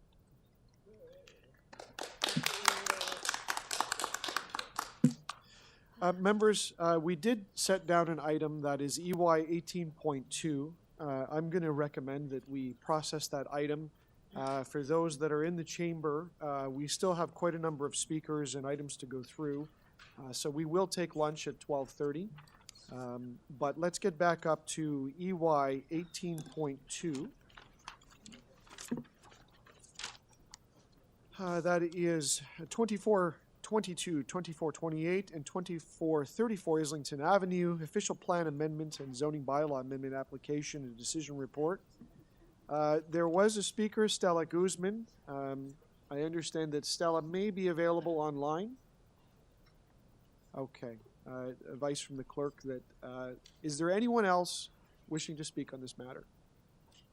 Seeing none, I do believe we ended at speakers. Are there any questions of staff? Seeing none? Or, sorry, Councillor, did you have questions? No? I'm okay to speak. Okay. Councillor Crescent to speak. Okay, thank you, Mr. Chair. And thank you for your patience and holding this item down. It gave me the opportunity to clarify a few things and speak to a couple of constituents and in more detail about this. So since the last public meeting, my office has been fielding many calls and of course, we're always happy to take them. That this is an important development in an important site. The current site right now has been deteriorating for many, many years. So a lot of what's been raised so far can and will be dealt with at the site plan stage. So with that, I want to thank staff because they've been working very diligently on this file, very closely with my constituents as well. And the applicant. The applicant's been very accommodating and will continue to do so. And I know that we can respond to any outstanding issues through the site plan process as we continue to move forward on this particular development. So on that note, again, I just want to thank staff and thank the applicant. And on that note, Mr. Chair, I'm going to move staff recommendations. Thank you very much. Anyone else wishing to speak? Seeing none, Councillor Casanti moves the staff recommendations. All those in favor? Any opposed? That item carries. Members, you're okay for quick releases? Councillor Perruzza? We could be done for 12:30. Yeah, EY 18.9, 31 Flindon. I'd like to defer that to the second meeting of the new year, 2025, please. Yeah. Okay. On the EY applicant is aware. They're working on this. It's a complicated. Okay. Yep. EY 18.9, 31 Flindon Road. Application to remove a city tree. Councillor Perruzza is moving to defer. All those in favor? Any opposed? That is deferred. The second meeting, and I have another one, EY 18.15, 3210 Weston Road. Similarly, I'd like to defer that to the second meeting of the new year. So we have a speaker registered. It's in order to move. I just want to make sure that speaker's aware and knows that this is being moved. He's here, and I think, yeah. You're okay with deferring it? Very good. Okay, thank you. So Councillor Perruzza is moving to defer 3210 Weston Road, application for fence exemption. All those in favor? Any opposed? That item is deferred. Thank you. Thank you. Okay.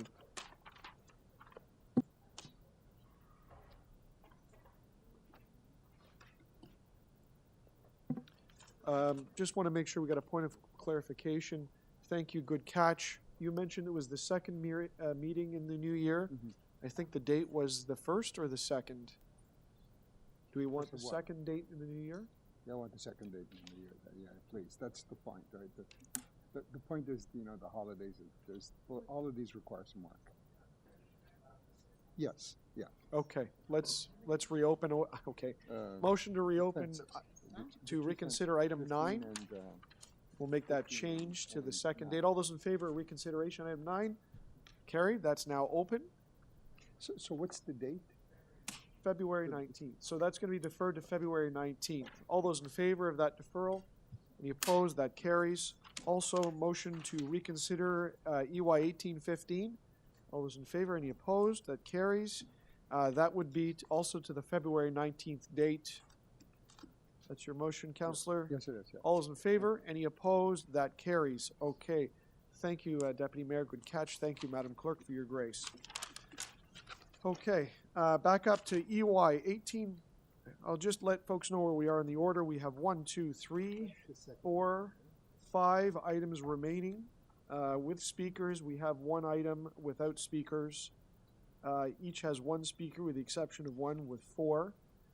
So we'll move on to EY 18.8, review the zoning regulations for nightclubs on Lakeshore Boulevard West. Final report.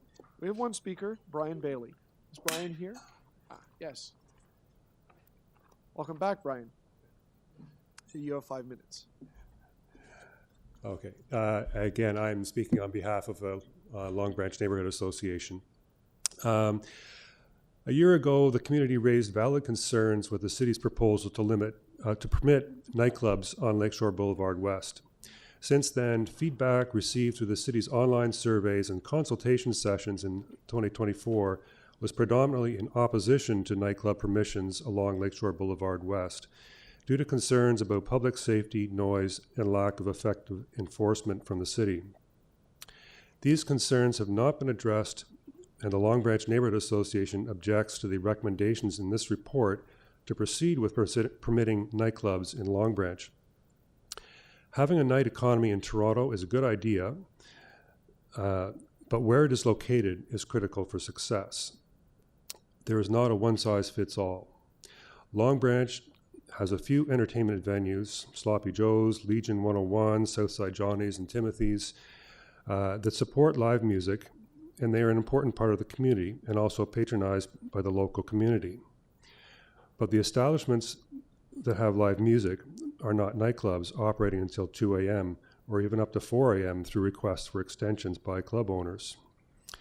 Permitting nightclubs of 400 square meters, which is over 4,300 square feet, is not a small venue. These establishments would be permitted outdoor patios and amplified sound until 2 a.m. or potentially even later, just 6.1 meters from local residences. That is not compatible with people who need to get up and for work or school at 6 a.m., as is typically the case in Long Branch. There needs to be a much larger buffer between adjacent neighborhoods and an understanding and recognition that one size does not fit all in the City of Toronto. The report outlines that buildings with existing residential units would not be eligible for a nightclub unless residential units were removed. Given that there is a housing crisis in the city, the removal of residential units should not be permitted for a nightclub. The report outlines the significant expense with retrofitting spaces for a new nightclub.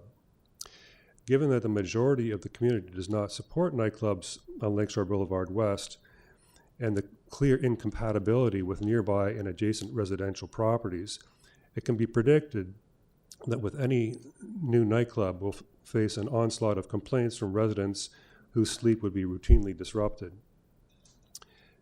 The report states that 85 existing non-residential buildings that are eligible for a nightclub are located adjacent to residential neighborhoods, to the rear of which is an incompatible condition for a community.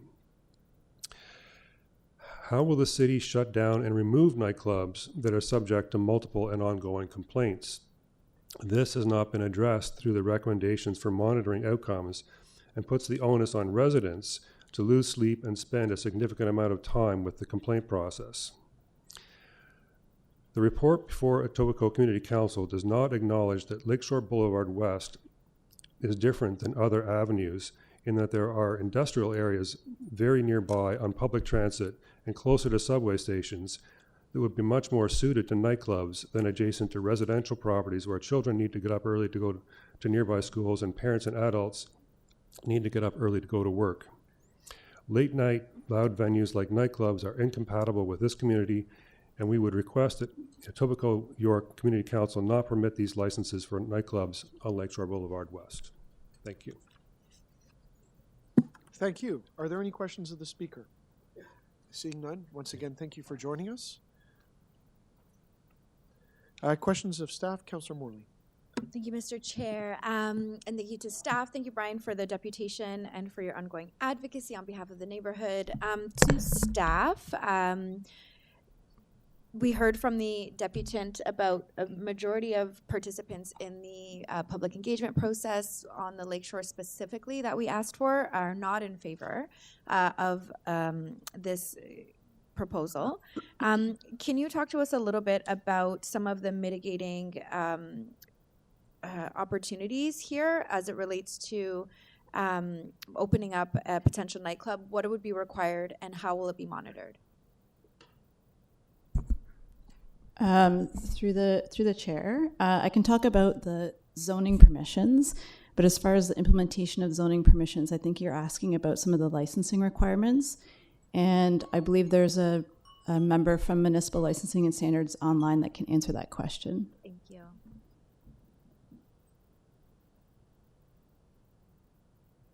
Is there anybody with us online who could speak to monitoring and enforcement? Oh, I thought Mitch was online. Thank you for pausing my time, Mr. Chair. If there isn't, I can generally answer the question. Yeah, I have the you. information, but I thought they were online. No worries. So if you did have a nightclub license, depending on the threshold, it's activity-based, so there are different levels, but generally speaking, you would be required to have security guards if there's over 100 patrons there. Each entrance would need to be equipped with a metal detector that's used to permit entry. They would need to create a list of persons of authority for the establishment to make the list available upon request. There's also a level 2 noise control plan that has to be approved by Municipal Licensing and Standards. It has to be complied with and made available upon request. They also need to submit a patron management plan, which has to be complied with and made available upon request. And they also have to have an insurance policy submitted to MLS as well. Yeah, that's helpful. The stretch of the lakeshore in the study area has existing permissions for dance halls, which might be news to some folks. Are some nightclub uses already permitted here? And if so, have there been issues reported to MLS related to the dance halls that are already in use or in place? Through the chair, so through the former Etobicoke zoning code, you are correct that there is a land use called dance halls. So that is effectively the same use as a nightclub under the citywide bylaw. So they would have the same licensing requirements as a nightclub under the citywide bylaw. And regarding 311 complaints or requests through the study, there has not been a significant number of requests or investigations, only 5 between 2014 and 2024. So over 10 years, there's only been 5 investigations. There were no charges laid. There were 17 noise complaints within the study area, all of which were for restaurants and bars, not nightclubs or dance halls. and we are not aware of any illegally operating unlicensed nightclubs in this area. Thank you. That's helpful. The deputant mentioned 85 buildings within the study area would be eligible potentially to apply for this kind of permission.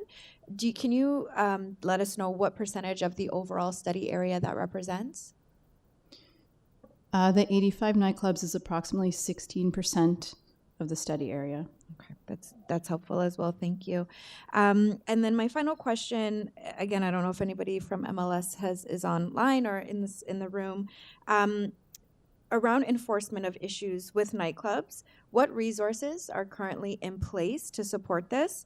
How many bylaw officers, for example, does the city have to address issues with nightclubs?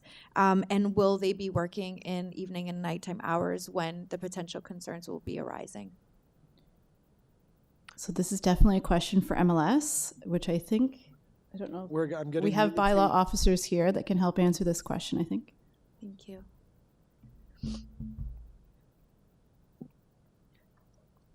Hello, through the chair. So we'll have about 30 officers dedicated citywide. That's helpful. And in terms of the hours of I know sometimes with firework concerns and complaints, there's often back and forth between who to call and who works during those hours for those issues. On nightclubs or dance hall, noise specific, are there officers working in the hours that this activity is taking place? Yeah, absolutely. We'll adjust shift times if need be. Okay. But noise officers work typically till 2 a.m. on the weekend. 2 a.m. Okay, that's helpful. Thank you. And just one last question I'm going to sneak in here with respect to the number of, so the recommendation is to wait for 3 nightclub licenses for a review. Are we likely to get to 3 nightclub licenses being issued in the next 5 years? And could we lower the report back number so that we're more adequately providing oversight on this potential change? Through the chair, I can't predict the future, so I don't know how many nightclubs are going to want to open up in this neighborhood. There has to be the right market conditions for them to want to come here, but I'm open to looking at that recommendation if you have thoughts about making it. Okay, I really appreciate that. I'm going to be moving the recommendations as is, but we will be in touch between now and council and looking forward to potentially making an amendment to provide that additional oversight and opportunity for us as a city. Thank you. Mr. Chair, back to you. Thank you. Any other questions? Councilor Nunziata? As far as the request to rescind the licenses, with the enforcement, what if they break any of the bylaws, at that time you can rescind a license? I need to direct this question to licensing. Sorry, can you repeat the question? Well, as far as the request to rescind some of the licenses, because you have enforcement, so what would be the case to rescind a license? So to rescind a license, we'd have to go through the Toronto Licensing Tribunal, which is a quasi-judicial process. So once a license is issued, we have to go through the tribunal to place conditions or remove the license. So if there's any infractions, then it can go to the tribunal and you could request to rescind that license, correct? Correct. Okay, thanks. Any other questions? Seeing none, Deputy Mayor Morley to speak. Thank you, Mr. Chair. We understand that this is a touchy one for our residents. We heard a lot from our Long Branch community earlier today on another item, and appreciate their ongoing engagement and advocacy on this. One of the things that the city has been working to do is harmonize a lot of the bylaws and permissions citywide that have historically existed within the various boroughs. And we've been working closely with staff and monitoring this issue very closely, including our request to have additional public engagement and public consultation on it. We have heard some of the concerns from residents loud and clear, and we will continue to monitor this closely. That being said, I will be supporting the staff recommendations before us today to move forward with ensuring that this portion of the lakeshore and our community at large has some of the same opportunities as the rest of the city, while we do continue to keep an eye on some of the mitigating opportunities around enforcement and review. And again, we'll be working with staff to lower the number of licenses before we do a fulsome review again, just to ensure that this is a good use within our community and it's being well utilized by future business owners. So with that, I'll move that motion and appreciate the opportunity. Thank you, Mr. Chair. Thank you. Any other members wishing to speak? Okay. Deputy Mayor Morley, I'm sorry, did you move a change to the motion or the staff report? Okay, Deputy Mayor Morley is moving the staff report. All those in favor? Any opposed? That item carries. We'll go to our next item, which is EY 18.11, 39 Kingsland Road, application move a city tree. We have a speaker registered, that's Tim Murray. Is Tim here or online? Tim Murray? Is there anyone else wishing to speak to EY 18.11? All right, questions of staff? Seeing none, Deputy Mayor Morley, over to you. Thank you, Mr. Chair. I want to thank the applicant and the staff on this one. I know there's a lot of history on this particular file. The tree is in poor to fair condition and as per the arborist report, and it has had a history of challenges. We will be moving at this time to approve the request for permit, and hopefully the clerks have the language with them. So there are a number of conditions associated, including the value of the tree and the replacement requirements there. I want to thank the applicant. I know it's an onerous task to replace a city tree and quite costly, but we really appreciate them going through the process. My staff's been working closely, and that's the motion before us. Thank you, Mr. Chair. Okay, on the motion, anyone else wishing to speak? Seeing none. On the motion, all those in favor? Any opposed? That is carried. Members, I'm going to do a quick check-in here just in terms of time. We have 10 minutes before our scheduled break. The upcoming item has 4 speakers. We have 2 additional items after that, 13 and 14, each with 1 speaker.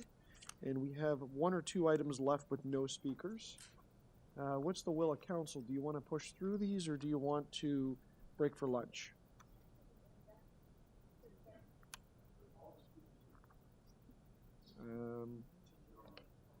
So do I, but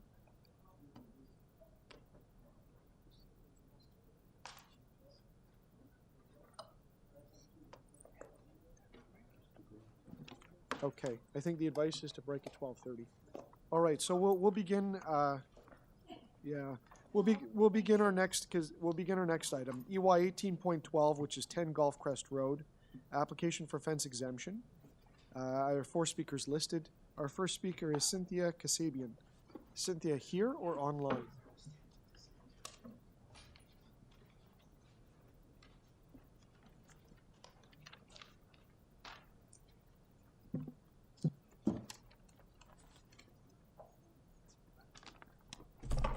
Good morning. Morning. Welcome to the Etobicoke York Community Council. You've got 5 minutes. Good morning, Councillor Halliday, Councillor Crescent. These are both individuals I've had the opportunity to talk to about my concerns about this and my neighbor's application now. You are here today because the applicant is asking for you to treat him special and above the law. He currently faces a code violation because his fence is next to a property line and much too high at 2.5 to 3.35 meters. This code enforcement action was initiated by the prosecutor who was assigned to prosecute my violation for a fence along the same property line, which is actually shorter than this one. Seeing that condition, the prosecutor has sought to enforce the regulation consistently against both property owners, much to this applicant's dismay in starting the whole process. So he now comes before you for an exemption, even though, as you may recall, on October 16th, 2023, when I sought an exemption given this scenario, It was denied. There is no basis to treat this applicant any different than me. The prosecutor has proceeded that way, and you should as well. Either you both grant us an exemption, including my fence, which is shorter than his, that measures at a maximum height of 2.3 meters only, or deny his application and leave him to deal with this situation of his very own creation. Thank you. Thank you. Any questions of the speaker? Seeing none, I will call our next speaker. That is Bodan Pahuta.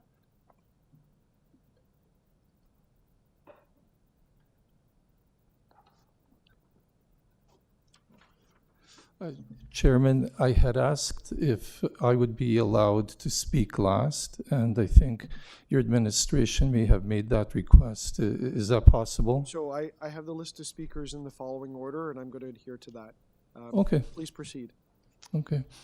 My name is Bodan Pahuta, and I live at 10 Golf Crest. I requested to make this presentation to council today in order to clarify our request for a fence exemption. And also I want to fill in some important parts that I think are missing in what MLNS provided to council. And also, if anyone has questions, please feel free to ask them during my presentation. I don't mind that at all. We have a 16-foot wide privacy screen, and it's attached to a raised patio off our kitchen, 18 inches high. I constructed this myself 20 years ago, and I knew the rules. The rule was it was to be built 2 meters above the patio. Recently, MLNS have not accepted this position, well, what has been okay for 20 years, and insist that I have to cut down the screen to be 2 meters above ground, not 2 meters above my patio. And we were trying to work with MLNS once we became aware of a problem, which started around September.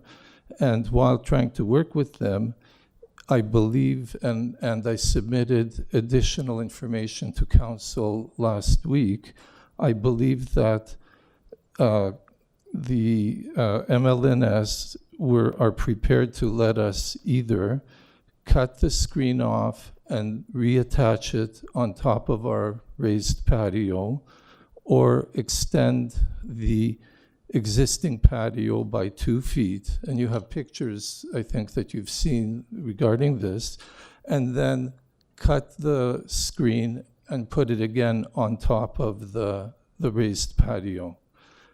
Problem is that it's not a safe way to do this, because it's a heavy screen, it's embedded in the ground. I also asked MLNS if they would allow us not to cut, since we would be allowed to extend our patio to the screen, I asked would they allow us to not cut the posts, but just take the extended patio out to that screen. And we were waiting for further dialogue with MLNS, at which point they decided to issue the violation. They gave us a very short time to comply. They gave us, I think it was 7 days to either to hand in the application for an exemption, or something like 10 days to fix it, which means cut it down, reattach it. We didn't feel that was particularly fair. To address the speaker before me's points that she just made today, it's not the same thing. We have a 20-year-old privacy screen, which I built 2 feet above our patio. If there's any mea culpa here, it's that I didn't put it, didn't attach it right on top of the deck. It's 2 feet, it's on our property, but it's 2 feet over. But it is attached. So if I need to fix it, I will. MLNS didn't give me the chance to dialogue this and come up with a plan. However, if I have to change it, I would ask council to allow me a reasonable amount of time to fix it. But please be aware that if I cut the screen and put it on top of the deck, it will still be at the same height as it is right now. So if there's any questions, please feel free to ask. Thank you for speaking to us. Are there any questions of the speaker? Seeing none, once again, thank you for speaking to us. Okay, thank you. I'm going to call lunch break right now. Where there's still 2 speakers on this item, we won't make through that break period, and we'll be back. So, 1 hour lunch till 1:30. Thank you.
Less than 5 minutes.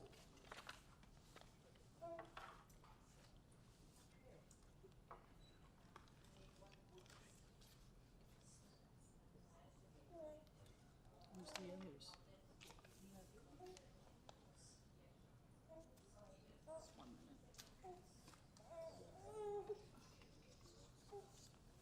You don't need any photos, right? You have everything. Let me Jordy take a photo, the opening and the back. So I have it if you want. Yeah, you can see right. No, but they have all the photos and color and everything.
Councillor Perruzza, we see you're logged in.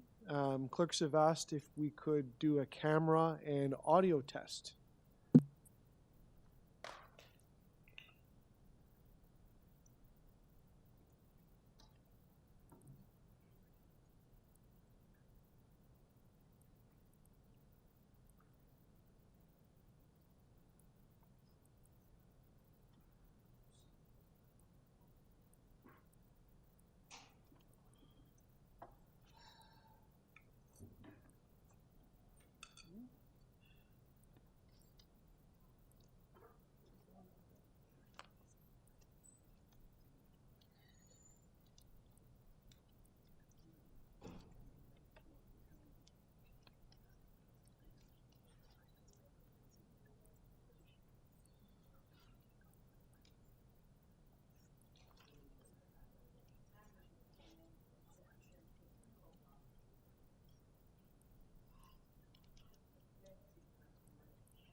With quorum present, I'm going to call the meeting back to order. I remind everybody we are at item EY 18.12, 10 Golf Crest Road, application for fence exemption. We are partway through the speakers list. Our next speaker is Lesha Pahuta. Is Ms. Pahuta here, please? Welcome to the Community Council. You have 5 minutes. Thank you. Good afternoon. My name is Lassie Pehuta, the owner of number 10 Golf Crest. I just want to let you know I'm uncomfortable speaking, and particularly this situation. I would like my husband to join me.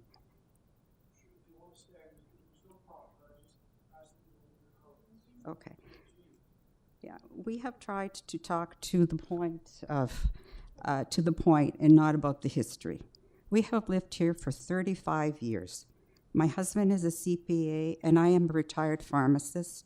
In this house, we raised 4 children who are all successful professionals, and we have 4 lovely grandchildren.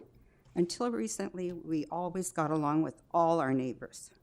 Because of the discord with number 8, our 20-year-old privacy lattice, which allowed us to enjoy our patio and provide privacy for our kitchen eating area, has been unfairly challenged.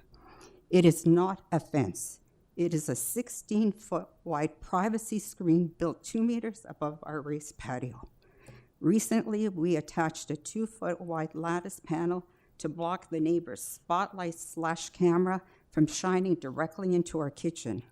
The city calls this an 11-foot high fence. It is not a fence. I would appreciate council to allow us to keep both the lattice screen and the panel where they are. Finally, I'd like my husband to finish the rest. I'm sorry, that is the one procedure I can't change. If you wish to continue, so be it. Or if you want to draw your comments to conclusion, that's fine. Okay. Also, we are concerned about the last speaker from number 8. At the October 2023 council meeting, YouTube removed from public access because of defamatory comments being made against Bodan. For your information, as council broke for lunch, number 8 said when it's his turn to speak, he will expose all our lies. We are not liars and have been truthful from the very beginning.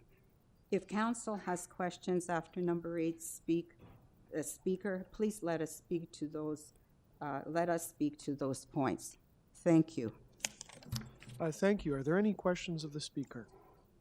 Seeing none, thank you for joining us. Our next speaker is Brendan McCall.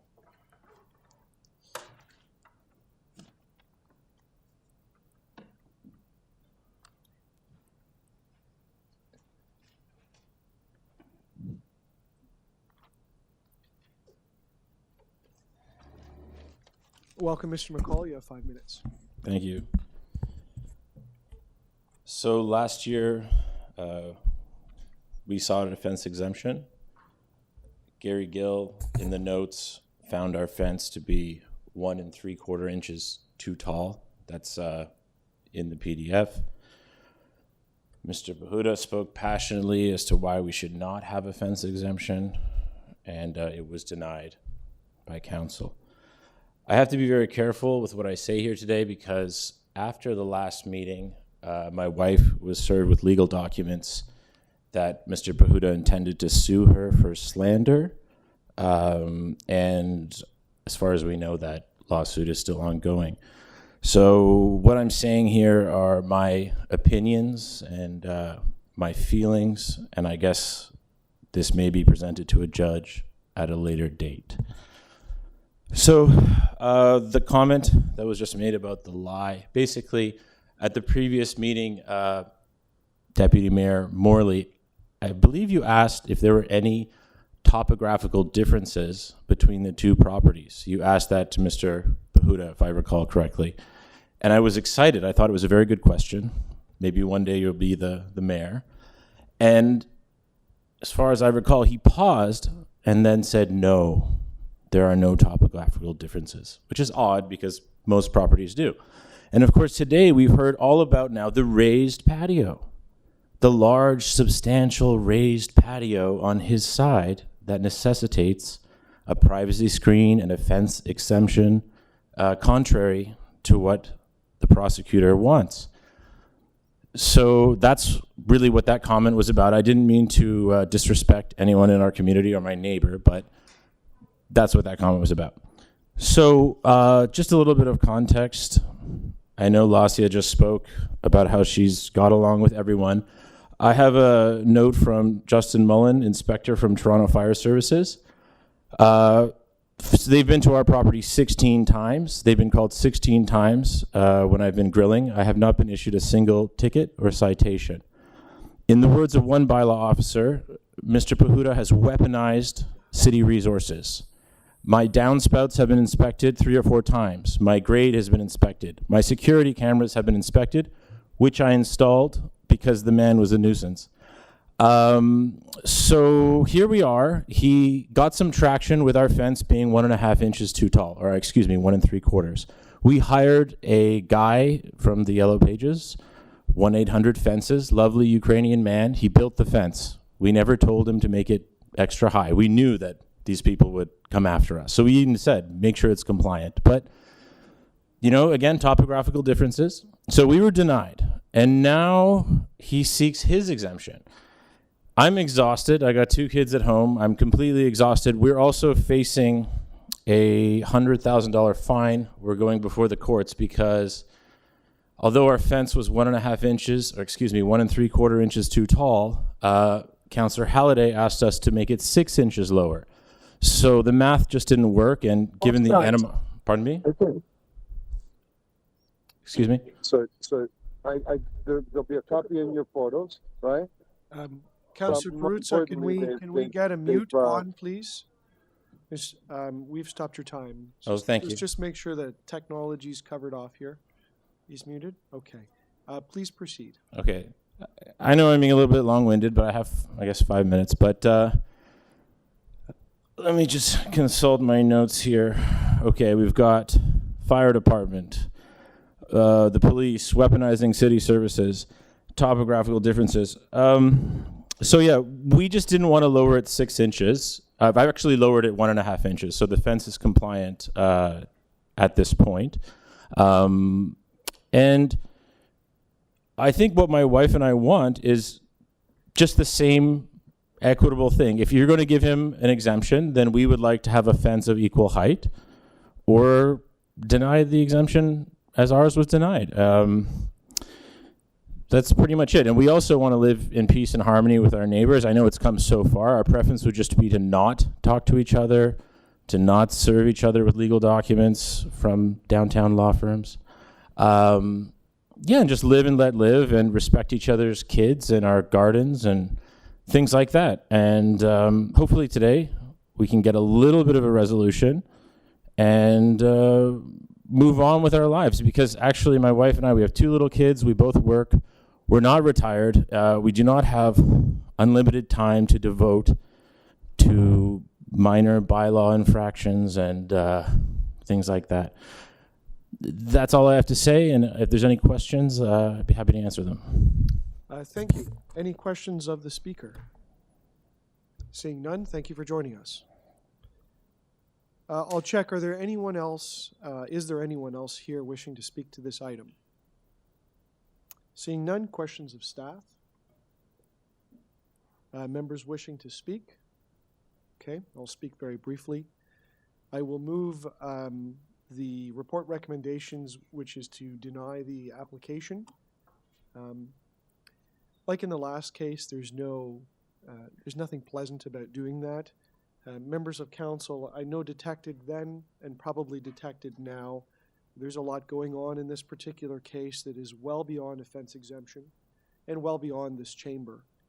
So in these circumstances, we're not able to solve differences between individuals. That's up to them. I wish them all the best because they have to live next to each other. But what we can use is the bylaw as a basis or a common standard.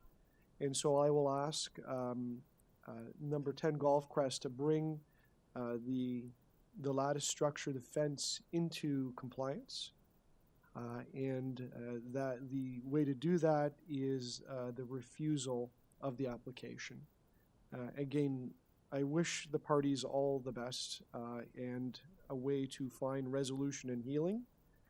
But at this point in time, that is my recommendation of this committee.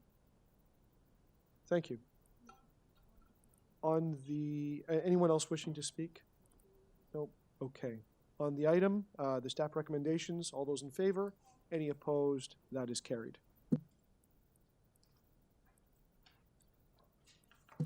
Our next item is EY 18.13, that is 63 Glen Aiden Avenue East, a request for fence exemption to the Toronto Municipal Code, Chapter 447. Our speaker is Jason Godin. Jason's online. Good afternoon, Jason. This is Stephen Holliday, Chair of the Etobicoke York Community Council. Can you hear me? Hi, good afternoon. Yeah, I'm the owner, 63 Glen Aiden Avenue East. Thank you for having me. I have submitted all my documents, so I have nothing to speak on. I'm just here to answer questions if there are any. Okay, I'll pause your time. Thank you for addressing us. Are there any questions of the speaker? Seeing none, once again, thank you for being available. Are there questions of staff on this item? Seeing none, Councillor Morley to speak. Thank you, Mr. Chair. Sorry, we're on EY 18.13, correct?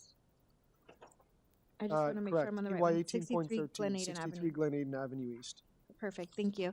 This is one with a long history. I know my team has been working with the team at MLS regarding the reevaluation of the fence on this particular property.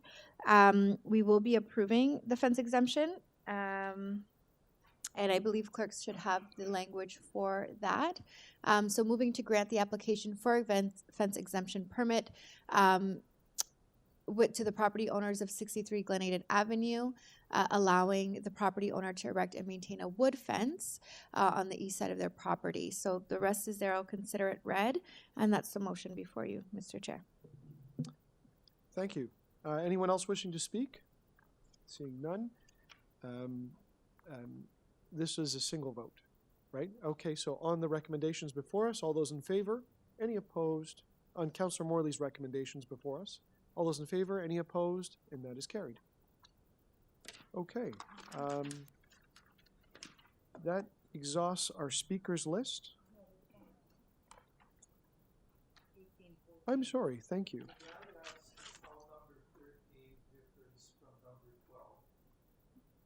I can't comment on that, I'm sorry.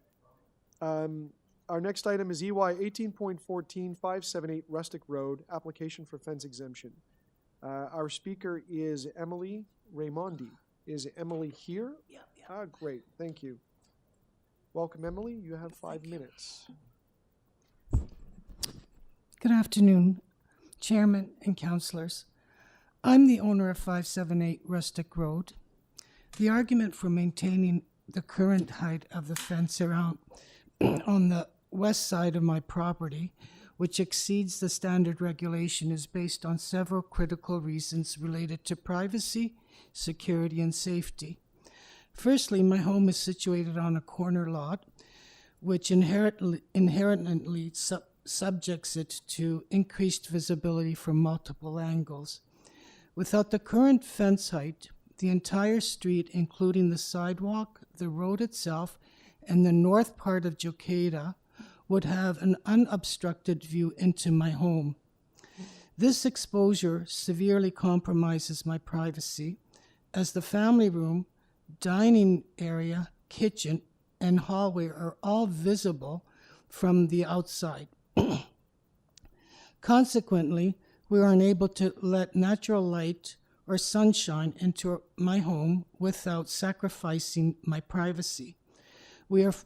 I'm forced to keep our blinds closed at all times to prevent nosy eyes from peering into my living spaces.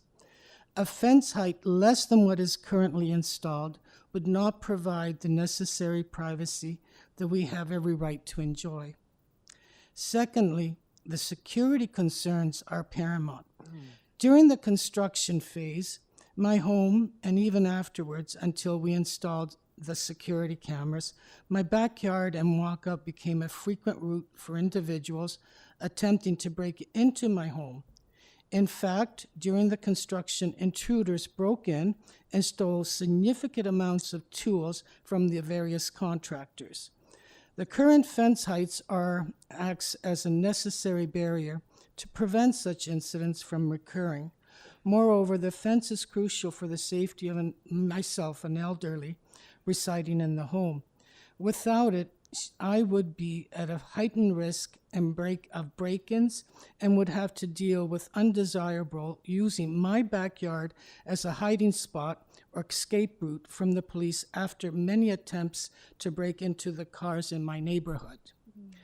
The current fence height provides the current amount of privacy and security, allowing me to feel safe and secure in my own home. For instance, if I want to stand at my window in my robe, I don't have to worry about the prying eyes of the entire neighborhood. The fence is not just a physical barrier, but a necessary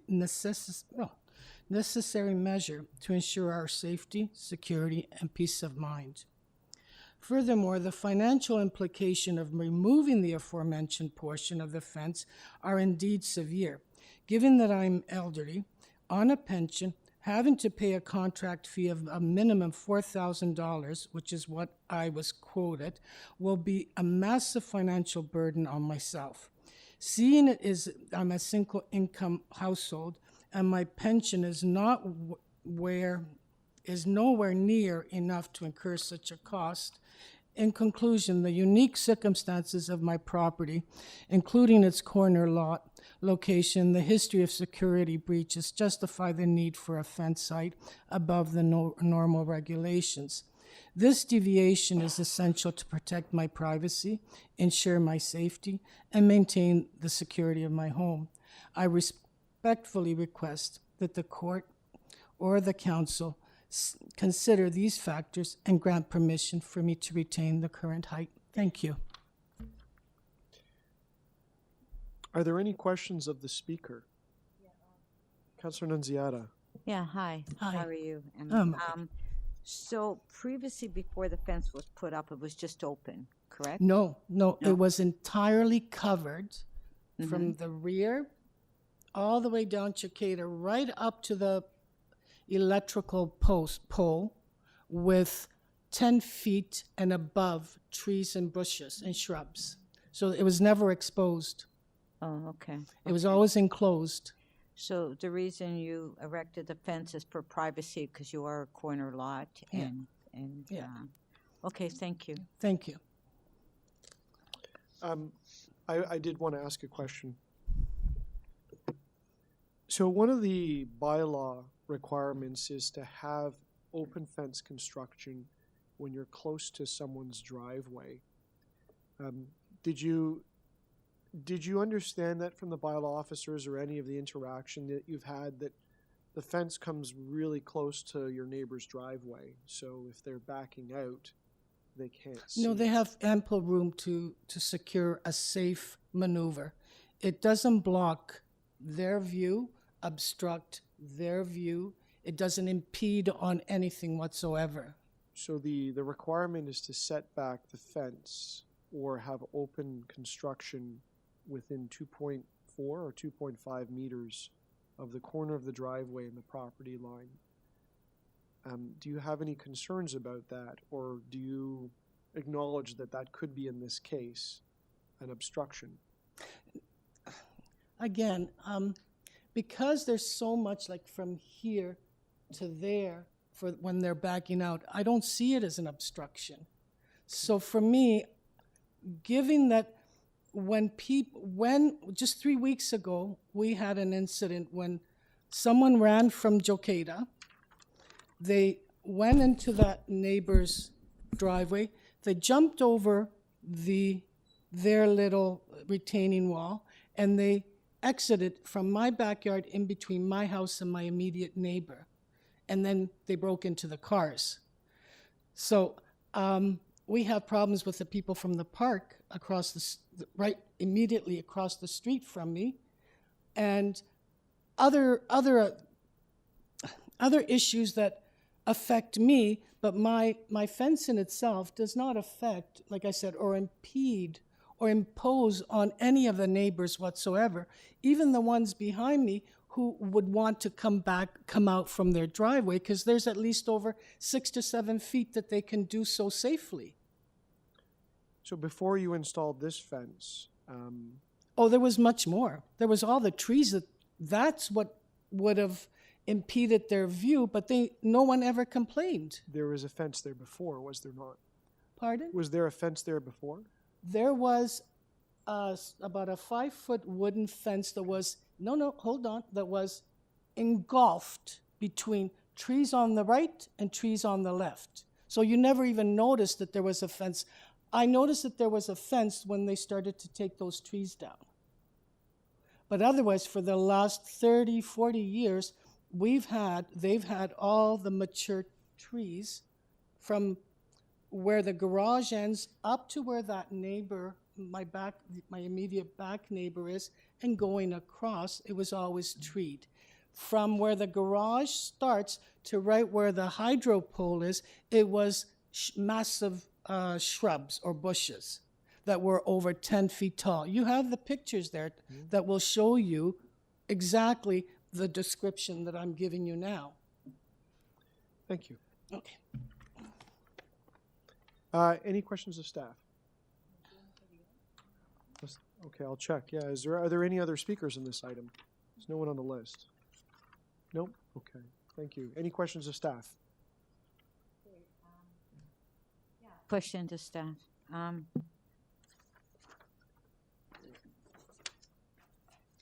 If you could just comment on the reason for refusal. So this fence is 0.2 to 0.3 meters over the permitted height as per the bylaw. That is a difference for perspective-wise between 7 and 11 inches. The neighbor, 15 Jacada, which is on the rear, it's adjacent to the rear of the property of 578 Rustic, is raised.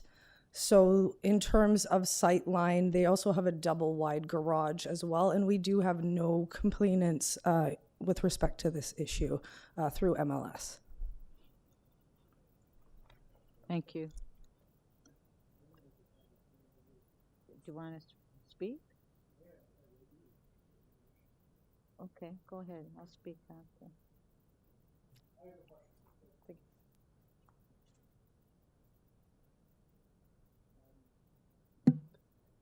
Thank you. I'll just speak very briefly. You know, I actually was approaching this in support of the application. I've changed. And one thing I will urge the resident to give serious consideration to is modifying the corner of the fence at the adjacent house behind them. I understand there's room and that it's a wide driveway, but I don't agree that there's full sight lines. And if there was, I'd say, a child on a bicycle coming along there, you could have a collision with a car. I don't fully agree with the description that was provided to us. Google Street View shows how this thing changed over time. There were low bushes there, and they were allowed to grow tall. And at one point, they were low bushes and a grade differential you could see from a car. And so that changed over time, and this fence has come back at full height. The rest of the property I'm not concerned about. I think that's an aesthetic issue.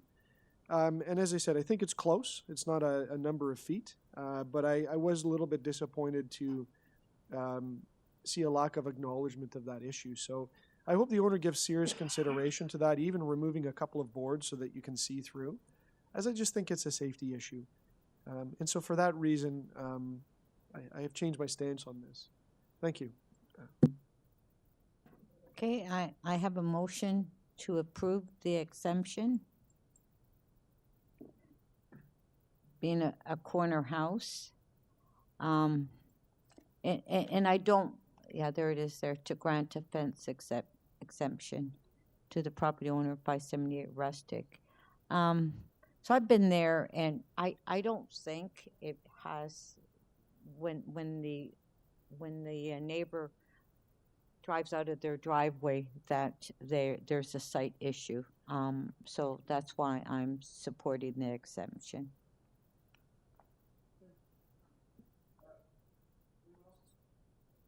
Anyone else to speak? Seeing none. All those in favor of Councillor Nunziata's motion? Any opposed? That carries. Our next item is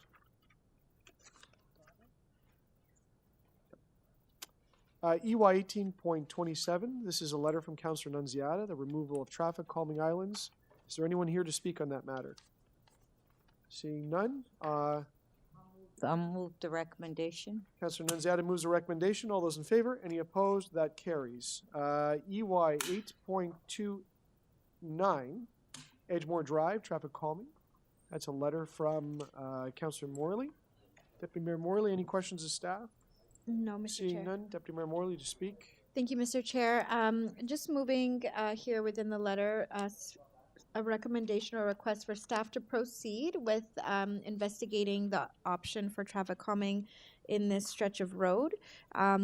They have had a number of concerns. We've been dealing with this since taking office a couple of years ago around cut-through traffic, speeding traffic, and other issues of that nature.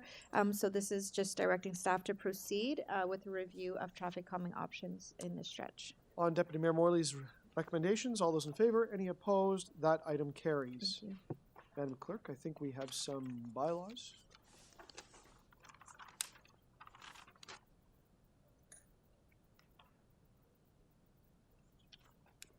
Any volunteers? Deputy Mayor Morley. Thank you, Mr. Chair. I'll move that bills 1230 to 1237, 1248, and 1249, prepared for the December 2nd, 2024 meeting 18 of the Etobicoke York Community Council, be declared as bylaws and passed, subject to Section 226.9 of the City of Toronto Act 2006. All those in favor? Any opposed? That carries. Do we have any more? Okay, one more.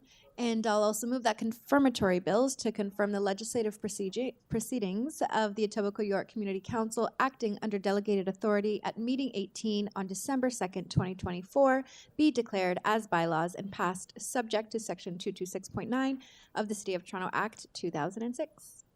All those in favor? Any opposed? That is carried. That's all the business for today. Thank you very much, everyone. Meeting adjourned. So Merry Christmas to all the staff. You're